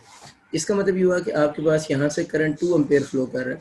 अब अगली सिचुएशन ये आएगी कि इस R1 में से तो 2 एम्पेयर ही गुजरेगा, टोटल करंट 2 एम्पेयर है, इसमें तो 2 ही गुजरेगा। अब जब यहाँ से करंट जाएगा तो इसमें अब करंट नहीं डिवाइड होना है, डिवाइड होना है ना। अब इस ब्रांच में और इस ब्रांच में और इस ब्रांच में करंट कैसे कैलकुलेट करेंगे, ये तो खुद कैलकुलेट कर सकते हैं। दो मेथड है कैलकुलेट करने के। पहला मेथड क्या है कि अगर आपके पास इनकी रेजिस्टेंस जो है ना, वो पुराना सवाल शुरू हो गया, मैं नहीं समझा रहा, ठीक है। आपके पास यहाँ से करंट 2 एम्पेयर आ रहा है, आप समझिए सब कुछ खत्म है, हमें कुछ पता नहीं है। देखिए ना, हमें कुछ पता ना होने का मतलब है कि हमें सिर्फ रेजिस्टेंस पता है, तो टोटल करंट यहाँ से आने वाला पता है। तो ये इतना सवाल ज़रा देखो, ये तो भी मैंने आपको हल करना सिखाया नहीं है कि अगर यहाँ से 2 एम्पेयर करंट आ रहा हो और इनकी रेजिस्टेंस पता हो, तो आप किसी भी ब्रांच के क्रॉस रेजिस्टेंस जो करंट है वो कैसे कैलकुलेट करेंगे, वो बच्चों अब आप खुद कैलकुलेट कर सकते हैं, मैं सॉल्व नहीं करवा रहा, ठीक होगी बात। तो करंट किसी भी ब्रांच का अब आप खुद कैलकुलेट करेंगे। एक तो ये तरीका है, ये दोबारा बात सुने, ये कब की बात हो रही है, एक सवाल मैंने करवाया कि विदाउट कैलकुलेटिंग करंट हमने पोटेंशियल सारों के बता दिए। अब उसने बोला करंट ड्रॉन फ्रॉम सोर्स बताएं, तो current drawn from source 2 ampere हो गए, एक बात होगी। अब सपोज करें आपको क्वेश्चन ये आ जाता है कि इन तीनों में करंट बताएं, पोटेंशियल का सवाल ही नहीं आया सिर्फ क्वेश्चन ये आ गया कि इन तीनों में से करंट बताएं। तो अगर इन तीनों में से करंट कहता है कैलकुलेट करो, तो ये सारी चीज़ों की तो आपको ज़रूरत नहीं होगी ना, आप डायरेक्ट जो है वो करंट कैलकुलेट कर सकते हैं जो हम लोगों ने प्रीवियस मेथड पढ़ा है उससे। ये 2 एम्पेयर इनकी रेजिस्टेंस पता है, तो उसको रेशियो मेथड वैसे मैं अक्सर कहता हूँ, तो उस रेशियो मेथड से करंट निकाल सकते हैं। लेकिन अगर आपको इनके पोटेंशियल भी पता है, अगर इनके पोटेंशियल भी पता है, इनकी रेजिस्टेंस भी पता है, तो फिर हम पागल तो नहीं हम रेशियो मेथड लगाते रहें, फिर तो हमारे लिए बड़ा आसान हो गया। इसके रेजिस्टर को V2 बोला हुआ ना, इसका पोटेंशियल V2 होगा, इसकी रेजिस्टेंस V2 है ना, पोटेंशियल इसका V2 होगा, तो हमें इसमें गुजरने वाला करंट चाहिए ना, तो I2 उसको बोल देंगे। तो वो कैसे निकालेंगे, V2 इसका जो पोटेंशियल होगा R2 डिवाइड बाय R2 नहीं करेंगे। हम लोगों ने तो इसका पोटेंशियल निकाल लिया हुआ है ना, क्योंकि हम वो पुराने सवाल की तरह हल कर रहे हो ना। तो V2 हमें पता है इसका कितना आया था, V2 V3 सारे बराबर थे, वो कितना था 2 वोल्ट था। और इसकी रेजिस्टेंस कितनी आ रही है, 2 ओम आ रही है। तो इसमें से गुजरने वाला जो करंट होगा वो कितने एम्पेयर होगा, 1 एम्पेयर होगा। एक तरीका ये है इसका करंट कैलकुलेट करने का कि आप ये फार्मूला यूज़ करें। फार्मूला तो तब यूज़ करेंगे जब आपका V2 होगा, क्योंकि हम लोगों ने V2 शुरू में निकाला हुआ था, तो मैंने इससे भी समझा दिए। लेकिन विदाउट कैलकुलेटिंग V2 भी आप इसका क्या फाइंड आउट कर सकते हैं, करंट फाइंड आउट कर सकते हैं। और उसका मेथड कौन सा है, वही जो अभी थोड़ी देर पहले मैंने आपको रेशो मेथड बताया है, उस मेथड से विदाउट कैलकुलेटिंग पोटेंशियल आप इसका करंट कैलकुलेट कर सकते हैं। उम्मीद है आपको ये मैं एक ही क्वेश्चन में 2-3 जो बातें बता रहा हूँ, इनको बजाय आप खिचड़ी मचाने के आप इसको सही तरह अंडरस्टैंड कर रहे होंगे कि ये डिपेंड करता है क्वेश्चन कैसा आया है। अगर क्वेश्चन पोटेंशियल का है तो सिर्फ पोटेंशियल वाले मेथड से अटेम्प्ट कर लो। अगर क्वेश्चन सिर्फ करंट का है तो फिर थोड़ा सा करंट कैलकुलेट करके भी हम उनके करंट्स को इंडिविजुअली कैलकुलेट कर सकते हैं। अगेन बच्चे बात रिपीट कर रहा हूँ आपको, मैं एक ही क्वेश्चन में बहुत सारी चीज़ें करवा रहा हूँ। एग्जामिनर जब आपसे क्वेश्चन पूछेगा तो वो एक ही वक्त में इतनी ज़्यादा चीज़ें आप लोगों से नहीं पूछेगा, वो एक ही वक्त में बहुत थोड़ी सी बातें करेगा। एक असाइनमेंट के लिए मैं थोड़ा क्वेश्चन लिख देता हूँ ताकि आपकी थोड़ी प्रैक्टिस हो जाए, अपने पास बना लें। ये आपका क्वेश्चन है ताकि आपको प्रैक्टिस के लिए एक आधा MCQ मिल जाए। ये अपने पास सर्किट आप ड्रॉ कर लो, ठीक है। ये आपका होमवर्क है, ये आप खुद करेंगे। इधर रजिस्टर हो गया, रजिस्टर, ठीक है। इनकी वैल्यूज कुछ लिख लो रजिस्टर की। इसको 12 ओम लिख देते हैं, चलो 12 है, इसको 4 ओम ले लें, ठीक है। इतना ही रहने दें, और को बना लो इधर, और आप एक इस तरह का बना लो ताकि वो फिर वही पुराना सर्किट हो जाएगा ना, फर्क तो रहा ही कोई नहीं, एक जैसे ही हो जाएंगे दोनों। इधर भी इस तरह का एक फूल सा बना लो। इसकी 12 ओम लिख लें, इसकी 6 ओम लिख लें, चलिए सही है। हर चीज़ इसकी निकालें। हर चीज़ का मतलब क्या है, जितने भी रजिस्टर्स आपको नज़र आ रहे हैं सबके क्रॉस आप लोगों ने पोटेंशियल भी बताना है, इस सर्किट में से जो टोटल करंट ड्रॉन हो रहा है वो भी बताना है, और हर एक का मतलब हर चीज़ बतानी है। पोटेंशियल भी हर रजिस्टर में से, हर रजिस्टर का करंट भी, और जो टोटल ब्रांच आ रही वो भी। मैं इसकी वैल्यूज़ लिख देता हूँ आपकी आसानी के लिए ना, ठीक है, ताकि आपको बाद में फिर वो मुझे अगेन आपको आंसर बताना पड़ेंगे नहीं क्या आ रहे हैं। जिसके ठीक आ रहे होंगे उसको पता होगा। इसका आंसर जो आएगा 1 एम्पेयर आएगा, मतलब current drawn from source 1 ampere होगा। ये इसको दोबारा एक दफ़ा चेक कर रहे हैं ना, ये हो सकता है कि मुझसे थोड़ी सी मतलब वो गलती भी होगी ना सोल्यूशन में। इसका पोटेंशियल 4 वोल्ट आएगा। अगर इसका 4 वोल्ट आया तो इसका अंडरस्टूड है कितना होगा, 4 वोल्ट ही होगा। इसका पोटेंशियल आप बनाएंगे 3 वोल्ट आएगा। इन ऊपर वाले इसका पोटेंशियल बनाएंगे तो 3 वोल्ट आएगा। इसका भी तो ज़ाहिर है कितने वोल्ट होगा, 3 वोल्ट होगा, क्योंकि आपस में पैरेलल में। ये मैं हिंट लिख रहा हूँ, ठीक है ना। अब आप जब क्वेश्चन करेंगे तो आपको आंसर खुद पता हो। अगर आपके आंसर थोड़े बहुत चेंज आ रहे हैं तो इसका मतलब आप लोगों ने गलत किया होगा। इसमें से जो भी करंट का आप नंबर I1 I2 जो भी रखते हो, ये करंट 1/3 एम्पेयर बनेगा। इस ब्रांच का जब आप करंट निकालोगे तो वो 2/3 एम्पेयर बनेंगे। ये तो आसान है ना, इधर से करंट 1 एम्पेयर आ रहा है ना, तो इन दोनों का सम 1 के बराबर होगा तो सवाल ठीक होगा, अदरवाइज तो ठीक नहीं होगा। इसमें से करंट पता है दोबारा इकट्ठा हो जाएगा ना, इसमें से कितना होगा 1 एम्पेयर। जब इधर से करंट गुजरेगा, इस ब्रांच में से आपको करंट आना चाहिए 1/4 एम्पेयर, इस ब्रांच में आपको करंट आना चाहिए 3/4 एम्पेयर, ठीक है ना।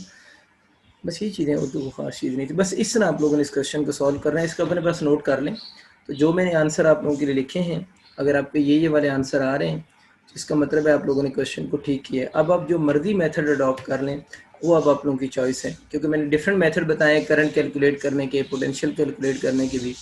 तो अब मैंने इसलिए क्वेश्चन के आंसर लिख दिए और क्वेश्चन को छोड़ दिया ना, कि अब आप खुद अपनी मर्जी से एक एक आप अच्छी चीज़ तो ये है कि आप एक ही क्वेश्चन को 2 डिफरेंट मेथड से कर लें और फिर देखें कि आंसर सेम आ रहे नहीं आ रहे। और अगर आंसर सेम आ जाते हैं तो फिर आपका कॉन्फिडेंस लेवल जो है वो काफ़ी ज़्यादा बिल्डअप हो जाएगा किसी भी सर्किट को सॉल्व करने के लिए। चलें जी, जिस काम के लिए मैंने ये लेक्चर स्टार्ट किया था वो भी शुरू करते हैं, उससे तो हम बहुत दूर चले गए थे। वापस आते हैं जी सर्किट्स की तरफ। सबसे पहले मैं आपको जो सर्किट सॉल्यूशन पढ़ा रहा हूँ उसको हम कहते होते हैं लूप रूल। लूप रूल के अकॉर्डिंग जो सर्किट्स होंगे उनको हम कैसे सॉल्व करेंगे। इसमें हम शुरू में बहुत बेसिक सर्किट लेंगे, फिर इंशाल्लाह कोई सर्किट जो है वो एडवांस लेवल के भी लेंगे ताकि आपको उसमें ज़्यादा ग्रिप अच्छी हो जाए। एफएससी में जो सर्किट करवाया था उसी से स्टार्ट ले लेता हूँ। ट्रायंगल, ये लूप बनी। लूप रूल का मतलब होता ये है कि उसमें एक तो आपको लूप नज़र आती है, एक लूप नहीं जरूरी होता, नंबर ऑफ लूप्स हो सकती हैं। सपोज करें इसमें एक ही लूप है, ट्रायंगल आपको नज़र आ रही है।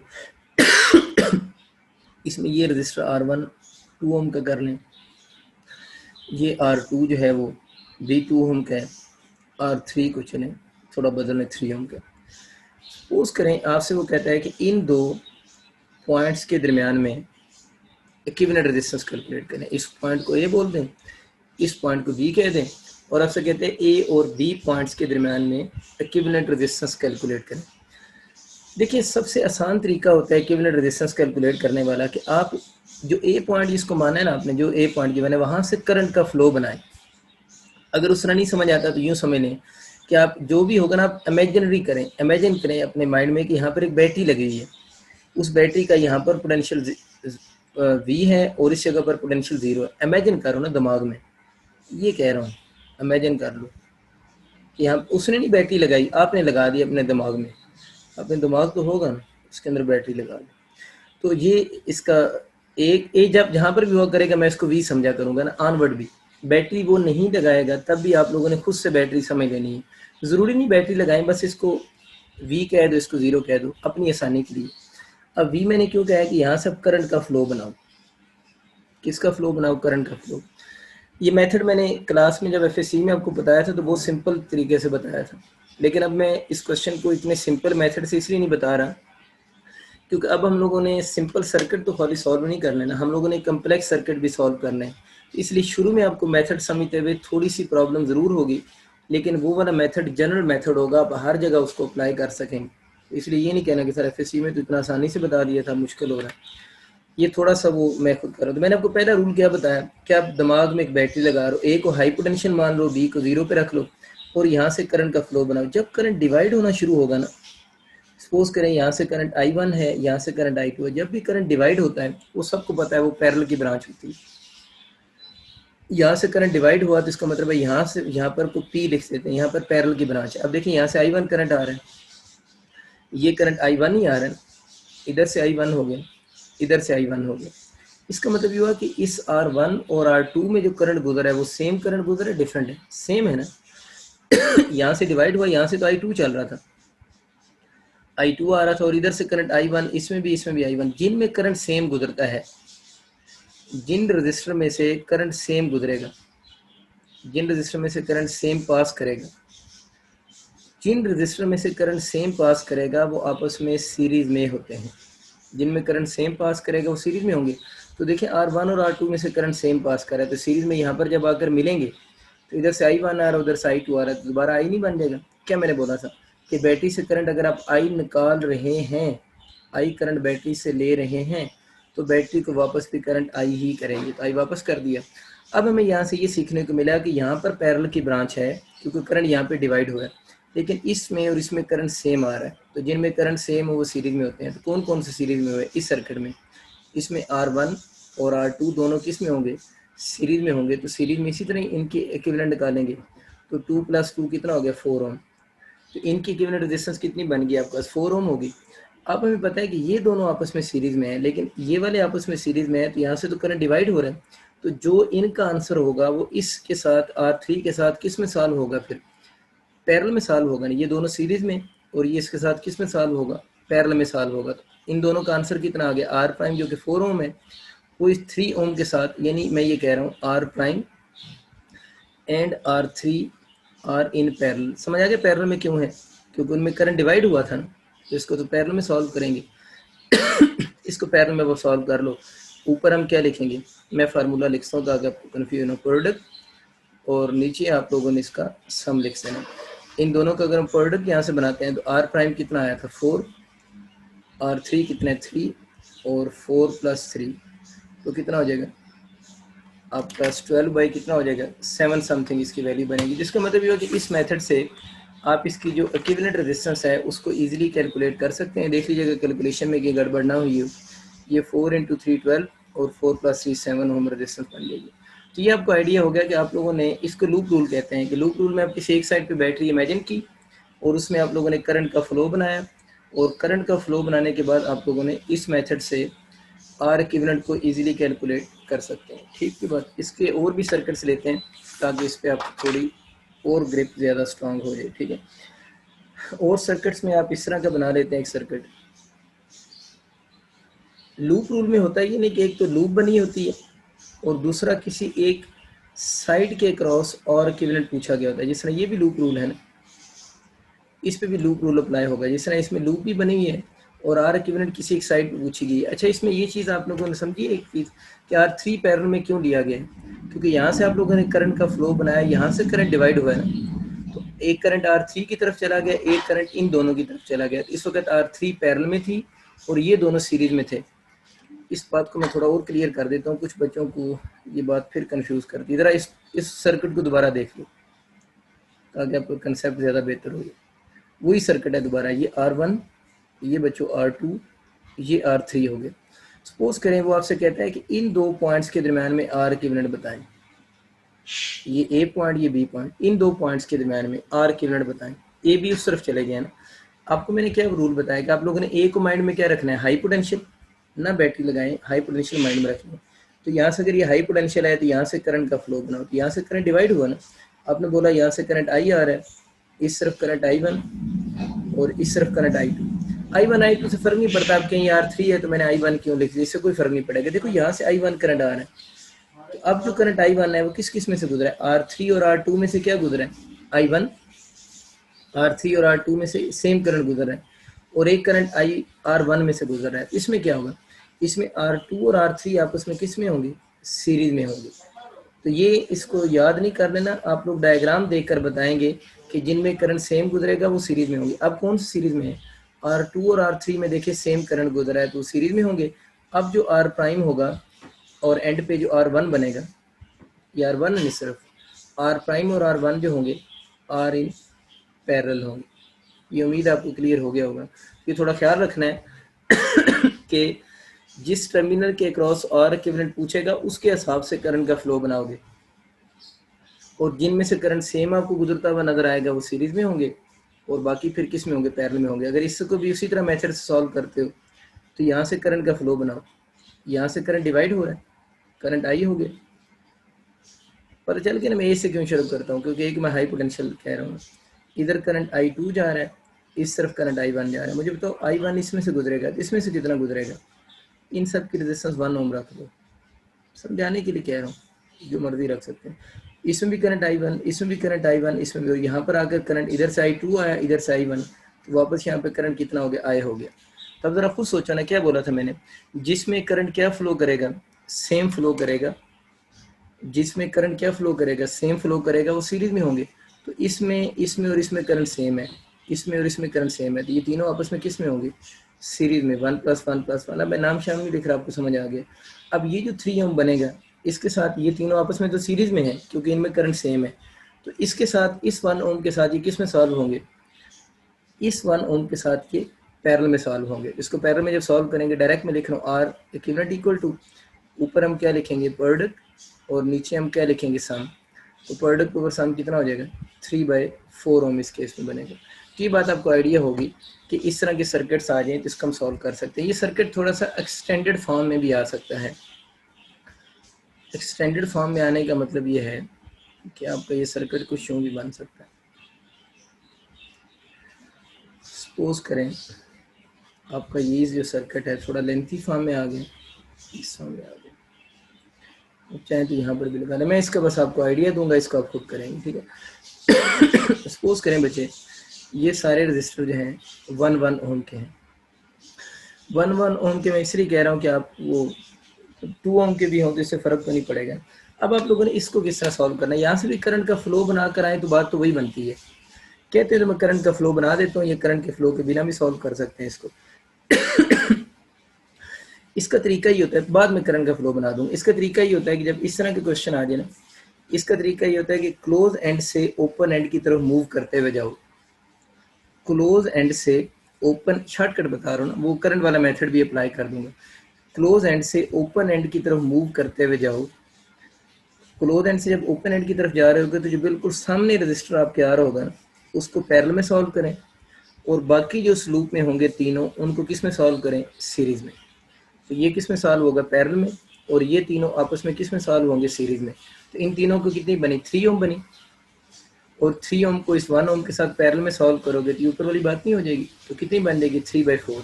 इस सर्किट की जो न्यू फॉर्म बनेगी वो कुछ यूँ हो जाएगी।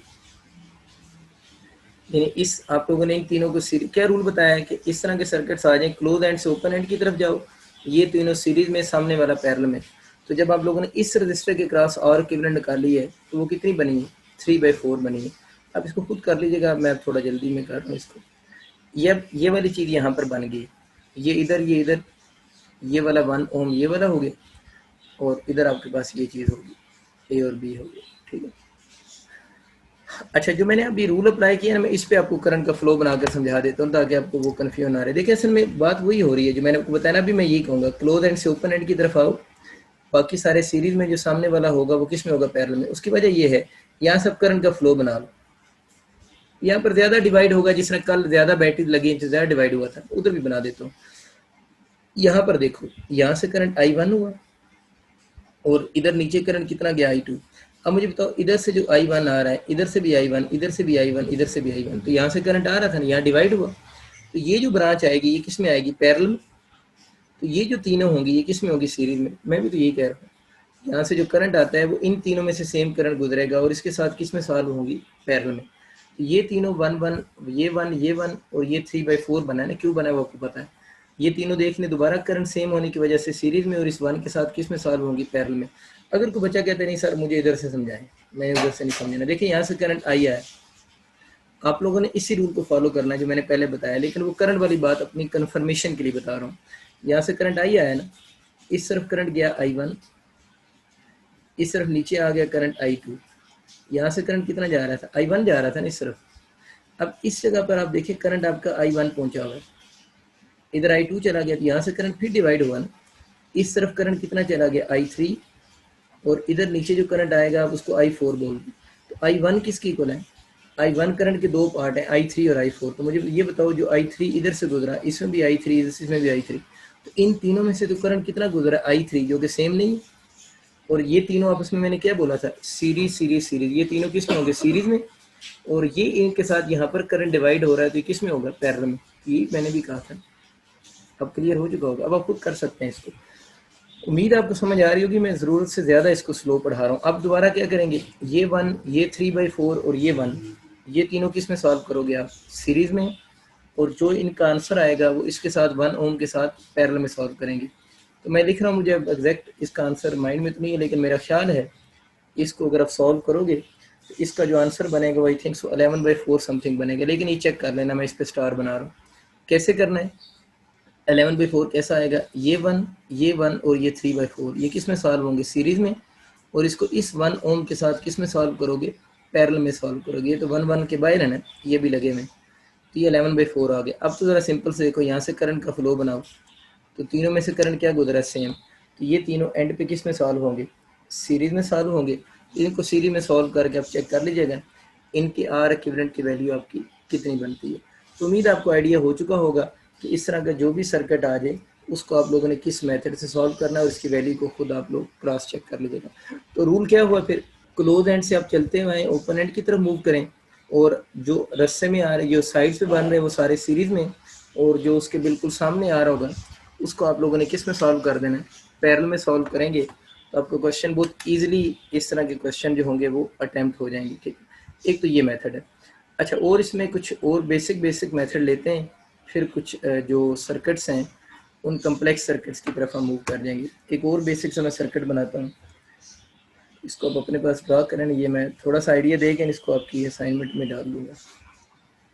सपोज करें ये एक रजिस्टर है, यहाँ पर एक और रजिस्टर लगा दें, इधर भी दरमियान में भी एक लगा दें, ठीक है। और ये 2 पॉइंट्स, इस पॉइंट्स को हम ए बोल देते हैं, इस पॉइंट को बी कह देते हैं। ये कितना का होगा 2 ओम आप ले लें, ये कितना हो गया 3 ओम, इसको भी चलिए 2 ओम कंसिडर कर लें, इसको 4 ओम कंसिडर कर लें, इसको 3 ओम ले लें, इसको 4 ओम ले लें, ठीक है। अच्छा सबको मैंने बता दिया। अच्छा ये क्वेश्चन आप लोगों ने खुद सॉल्व करना है, मैं सिर्फ आपको ना इसका थोड़ा सा आइडिया दूंगा कि इसको करना कैसे, ये आपके ज़िम्मे है। देखिए अब यहाँ से करंट का फ्लो बनाओगे, जब यहाँ से करंट का फ्लो बनाओगे तो यहाँ पर ये कितनी ब्रांचेज में डिवाइड होगा, 3 ब्रांचेज में डिवाइड नहीं हुआ, कितनी ब्रांचेज में डिवाइड हुआ 3 में, तो इसका मतलब है यहाँ पर कोई ब्रांच कौन सी पड़ी है, पैरेलल की पड़ी हुई है। अब जब 3 में डिवाइड हुआ है तो इधर जो भी करंट जा रहा है, 1 2 नहीं लिखना है, हमें ज़रूरत को नहीं होती, आप खुद सोच सकते हो ये तीनों डिफरेंट करंट्स होंगे। यहाँ से जो करंट जा रहा है, जो 2 में जा रहा है वही किस में से गुजरा है, 4 में से। अगर 2 और 4 में से गुजरने वाला करंट सेम है, इन दोनों में से करंट सेम गुजरा है, तो जिनमें करंट सेम गुजरता है वो आपस में किस में होती हैं, सीरीज में नहीं होती। तो इसी सर्किट की अगर मैं नेक्स्ट फॉर्म बनाऊँ, चलिए मैं इसको बना ही देता हूँ, आपके असाइनमेंट में डाले जा रहे हैं। ये ए पॉइंट हो गया, ये बी पॉइंट हो गया, ये मैंने बोला था 2 ओम, ये बताया था 3 ओम। तो ये तो आपके पास वैसे ही लगा हुआ है ना सर्किट, ये वाला जो है दरमियान वाला जो है, इधर नीचे भी, हाँ एक नीचे भी है, ये कितने का 3 ओम का, ये 4 ओम का। अब इस दोनों का आप लोगों ने सॉल्व किया था, 2 + 3 कितना, सॉरी 2 + 4 कितना हो गया 6 ओम। तो वो जो 6 ओम बनेगा वो इस जगह पर नहीं होगा, ये 6 ओम किधर से आ गए, इस 2 और 4 में से सेम करंट गुजरा था, तो ये किस में सॉल्व हो गए, आपस में तो सीरीज में सॉल्व हुए। अब ये ज़रा सोचें, यहाँ से वो करंट डिवाइड हो रहा था ना, कुछ करंट इधर जा रहा था, कुछ करंट इधर आ रहा था, कुछ करंट इधर आ रहा था, और हमें पता था कि जब करंट डिवाइड होता है तो पैरेलल की ब्रांच होती है। इसका मतलब ये हुआ कि ये दोनों में से जो करंट सेम गुजरा था इनको मैंने एक रजिस्टर से मिला दिया। अब जरा खुद सोचो, इन दो को सोचो ज़रा, ये दोनों जो है, ये 6 और 3, इसमें करंट कुछ 6 इधर से जा रहा है, इसमें इस जगह से करंट डिवाइड हो रहा है ना। जब करंट डिवाइड हो रहा है तो ये वाली ब्रांच और ये वाली ब्रांच आपस में किस में है, पैरेलल में है, क्योंकि इनमें से यहाँ से करंट क्या हो रहा है, डिवाइड हो रहा है। तो इन दोनों का आप लोगों ने फिर किस में सॉल्व करना है, पैरेलल में सॉल्व करना है। तो थोड़ी देर पहले मैंने क्या बताया था कि 6 और 3 का हम लोगों ने पेयर याद कर लेना है, और 6 और 3 का अगर हम पेयर याद करेंगे तो 6 और 3 के पेयर में ये दोनों जब पैरेलल में सॉल्व होते हैं तो इनका आंसर कितना आ जाएगा, 2 आंसर आ जाएगा। इन दोनों ने पैरेलल में सॉल्व हुए, क्यों पैरेलल में, यहाँ से देखने करंट डिवाइड हो रहा है, तो इन दोनों को अब हम जब सॉल्व करेंगे तो इन दोनों का आंसर 2 ओम आ गया, वो आपको पता कैसे आ गया, ठीक है। और अब इसी तरह ही ये नीचे आपका कितना हो गया, 4 ओम हो गया। दोबारा वही बात हो रही है कि यहाँ से करंट जा रहा है और यहाँ से अब करंट डिवाइड हो रहा है। अब ज़रा देखिएगा ध्यान से, यहाँ से करंट डिवाइड हो रहा है, अब देखिए यहाँ से करंट जब डिवाइड हो रहा है तो ये करंट इधर वापस नहीं आ रहा। इसका मतलब है कि यहाँ से करंट अगर डिवाइड हुआ है तो जो करंट 2 ओम में से गुजर रहा है वही करंट नीचे 6 ओम में से भी गुजर रहा है। इसका मतलब इस केस में 2 और 4 में से गुजरने वाला करंट सेम है। अगर 2 और 4 में से गुजरने वाला करंट सेम है तो 2 और 4 आपस में किस में होंगे, दोनों, ये दोनों आपस में किस में सॉल्व होंगे, सीरीज में सॉल्व होंगे। तो 2 और 4 को अगर हम सीरीज में सॉल्व करें तो ये कितना बन जाएगा, ये तो सिंपल सी बात है ना, ये 2 हो गया, ये आपका उसी तरह क्या बन गया, 3 हो गया। 2 और 4 को सीरीज में सॉल्व करें तो ये कितना हो जाएगा, 6 हो जाएगा। इस 6 को मैंने इसके साथ क्यों लगाया है, क्योंकि ये 3 और ये वाली जो ब्रांच है यहाँ से करंट डिवाइड हो रहा है, तो ये इसका जो भी आंसर आएगा यहाँ से करंट डिवाइड हुआ है, इसका जो भी आंसर आएगा यहाँ से करंट डिवाइड हुआ है, तो ये वाली ब्रांच इसके पैरेलल में ही लगनी है। अब दोबारा 3 और 6 पैरेलल में आ गए, और मैंने बताया था कि 3 और 6 का तो हम लोगों ने याद किया हुआ है, ये पॉइंट ए था, ये बी था, ये ए था, यहाँ पर रजिस्टर लगा हुआ है 2 का, और 6 और 3 को पैरेलल में सॉल्व करें तो ये कितना बन गया, 2 बन गया, और ये आपके पास बी पॉइंट होगा। अब करंट का फ्लो बनाओ तो इन दोनों में से तो करंट क्या गुजरा है, सेम। तो इस सर्किट की जो आर इक्विवेलेंट बनेगी वो कितने ओम हो जाएगी, 4 ओम हो जाएगी। तो थोड़ा सा बच्चों आपको सीक्वेंस का आइडिया हुआ होगा कि हम लोगों ने जब इस तरह का कोई सर्किट सॉल्व करते हैं, सबसे पहले इसको सॉल्व किया, फिर आप इस जगह पर आ गए, इस जगह पर इन दो को सॉल्व किया, फिर ये बन गया, फिर अगेन करंट का बार बार करंट का फ्लो बना के चेक कर लेते हैं, फिर करंट का फ्लो बनाया, फिर हमें समझ आ गया यहाँ से करंट डिवाइड हो रहा है तो इसने इसके साथ पैरेलल में सॉल्व होना है। इसके बाद तो सर्किट इतना बेसिक हो जाता है कि इसमें आपको मेरा नहीं ख्याल कि कोई कन्फ्यूजन बाकी रह जाती है कि इस तरह के सर्किट को आप लोगों ने कैसे सॉल्व करना है। ठीक हो गया, ये तो मैंने करवा दिया आपको। मैं नहीं, असाइनमेंट देनी थी, मैं आपको एक और सर्किट असाइनमेंट दे देता हूँ ना, इसी तरह का ही, जिस पे आप काम करेंगे। असल में आज हम लोग कोई अच्छे सर्किट से अटैम्प्ट नहीं कर पाए, क्योंकि वो हमारा बेसिक पे ज़्यादा टाइम लग गया था ना। एक आधा सर्किट मैं आपको असाइनमेंट देता हूँ, वो आप उससे अटैम्प्ट कीजिएगा।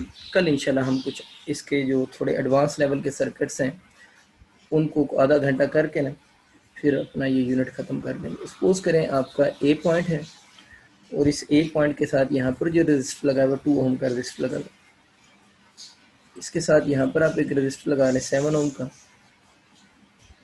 इसके बाद आप इस ऊपर वाली ब्रांच में चले जाएं, यहाँ पर एक 6 ओम का रजिस्टर लगा लें। यहाँ पर भी 6 ओम का लगा लें। इसके साथ यहाँ पर भी आप एक और खूबसूरत इसको थोड़ा बना लें, 12 ओम का चले लगा लें। 12 ओम का रजिस्टर लग गया। एक और काम भी करें, इधर भी लगा लें 10 ओम का लगा लें। इससे बाद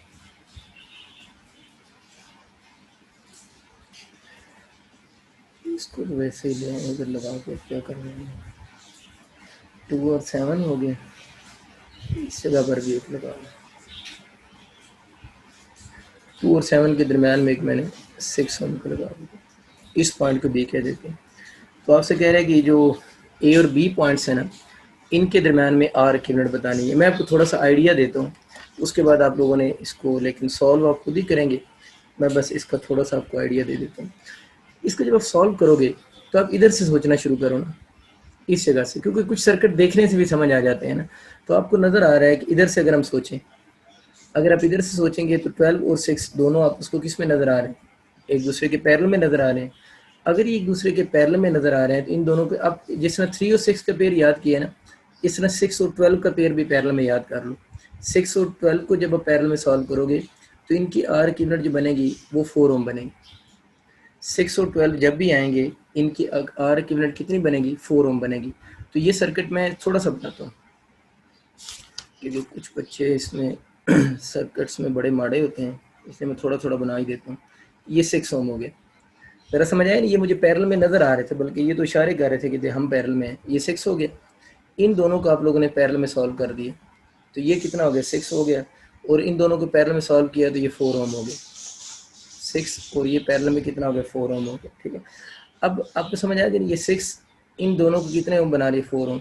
इसके साथ इधर जो लगा हुआ है ना वो 10 ओम का भी लगा हुआ है एक। अब आपको मेरा ख्याल है क्वेश्चन समझ आना शुरू हो गया होगा। ऐसे ही है ना, ये 6 ये दोनों मिलकर कितने बने, 4।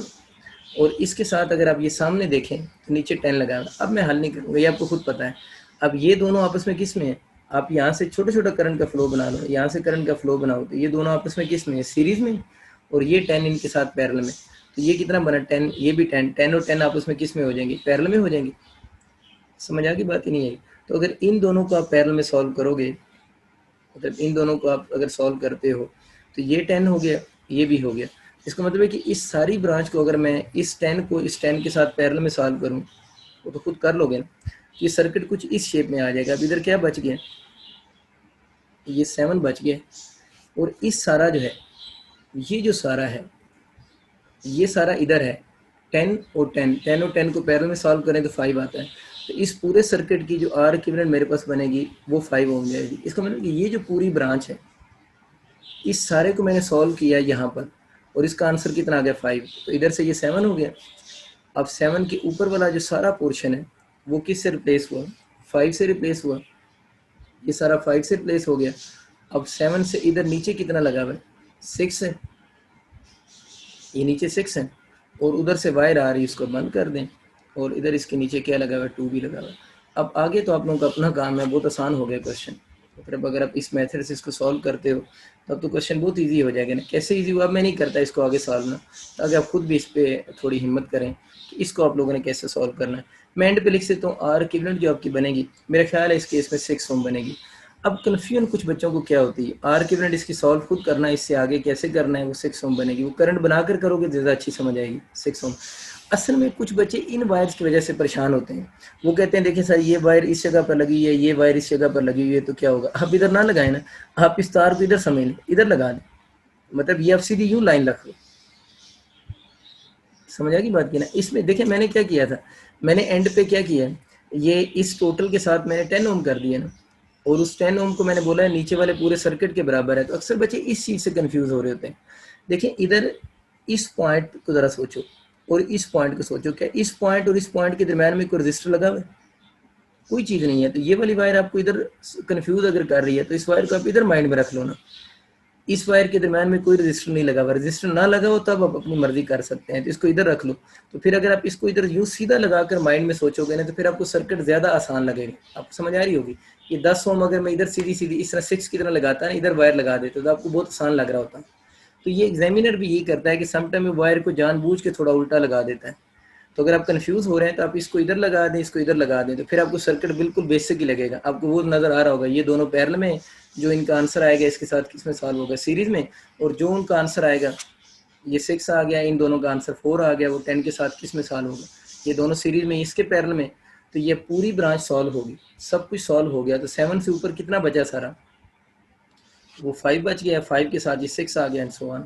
और इसको जब आप कैलकुलेट करोगे तो आर इक्विवेलेंट कितना बनेगा, 6 ओम होगा। यहाँ तक आप लोग कर लें, बाकी इंशाल्लाह इस पे तकरीबन 40 मिनट का कल दोबारा लेक्चर होगा, तो आपका ये वाला टॉपिक फिर कंप्लीट हो जाएगा।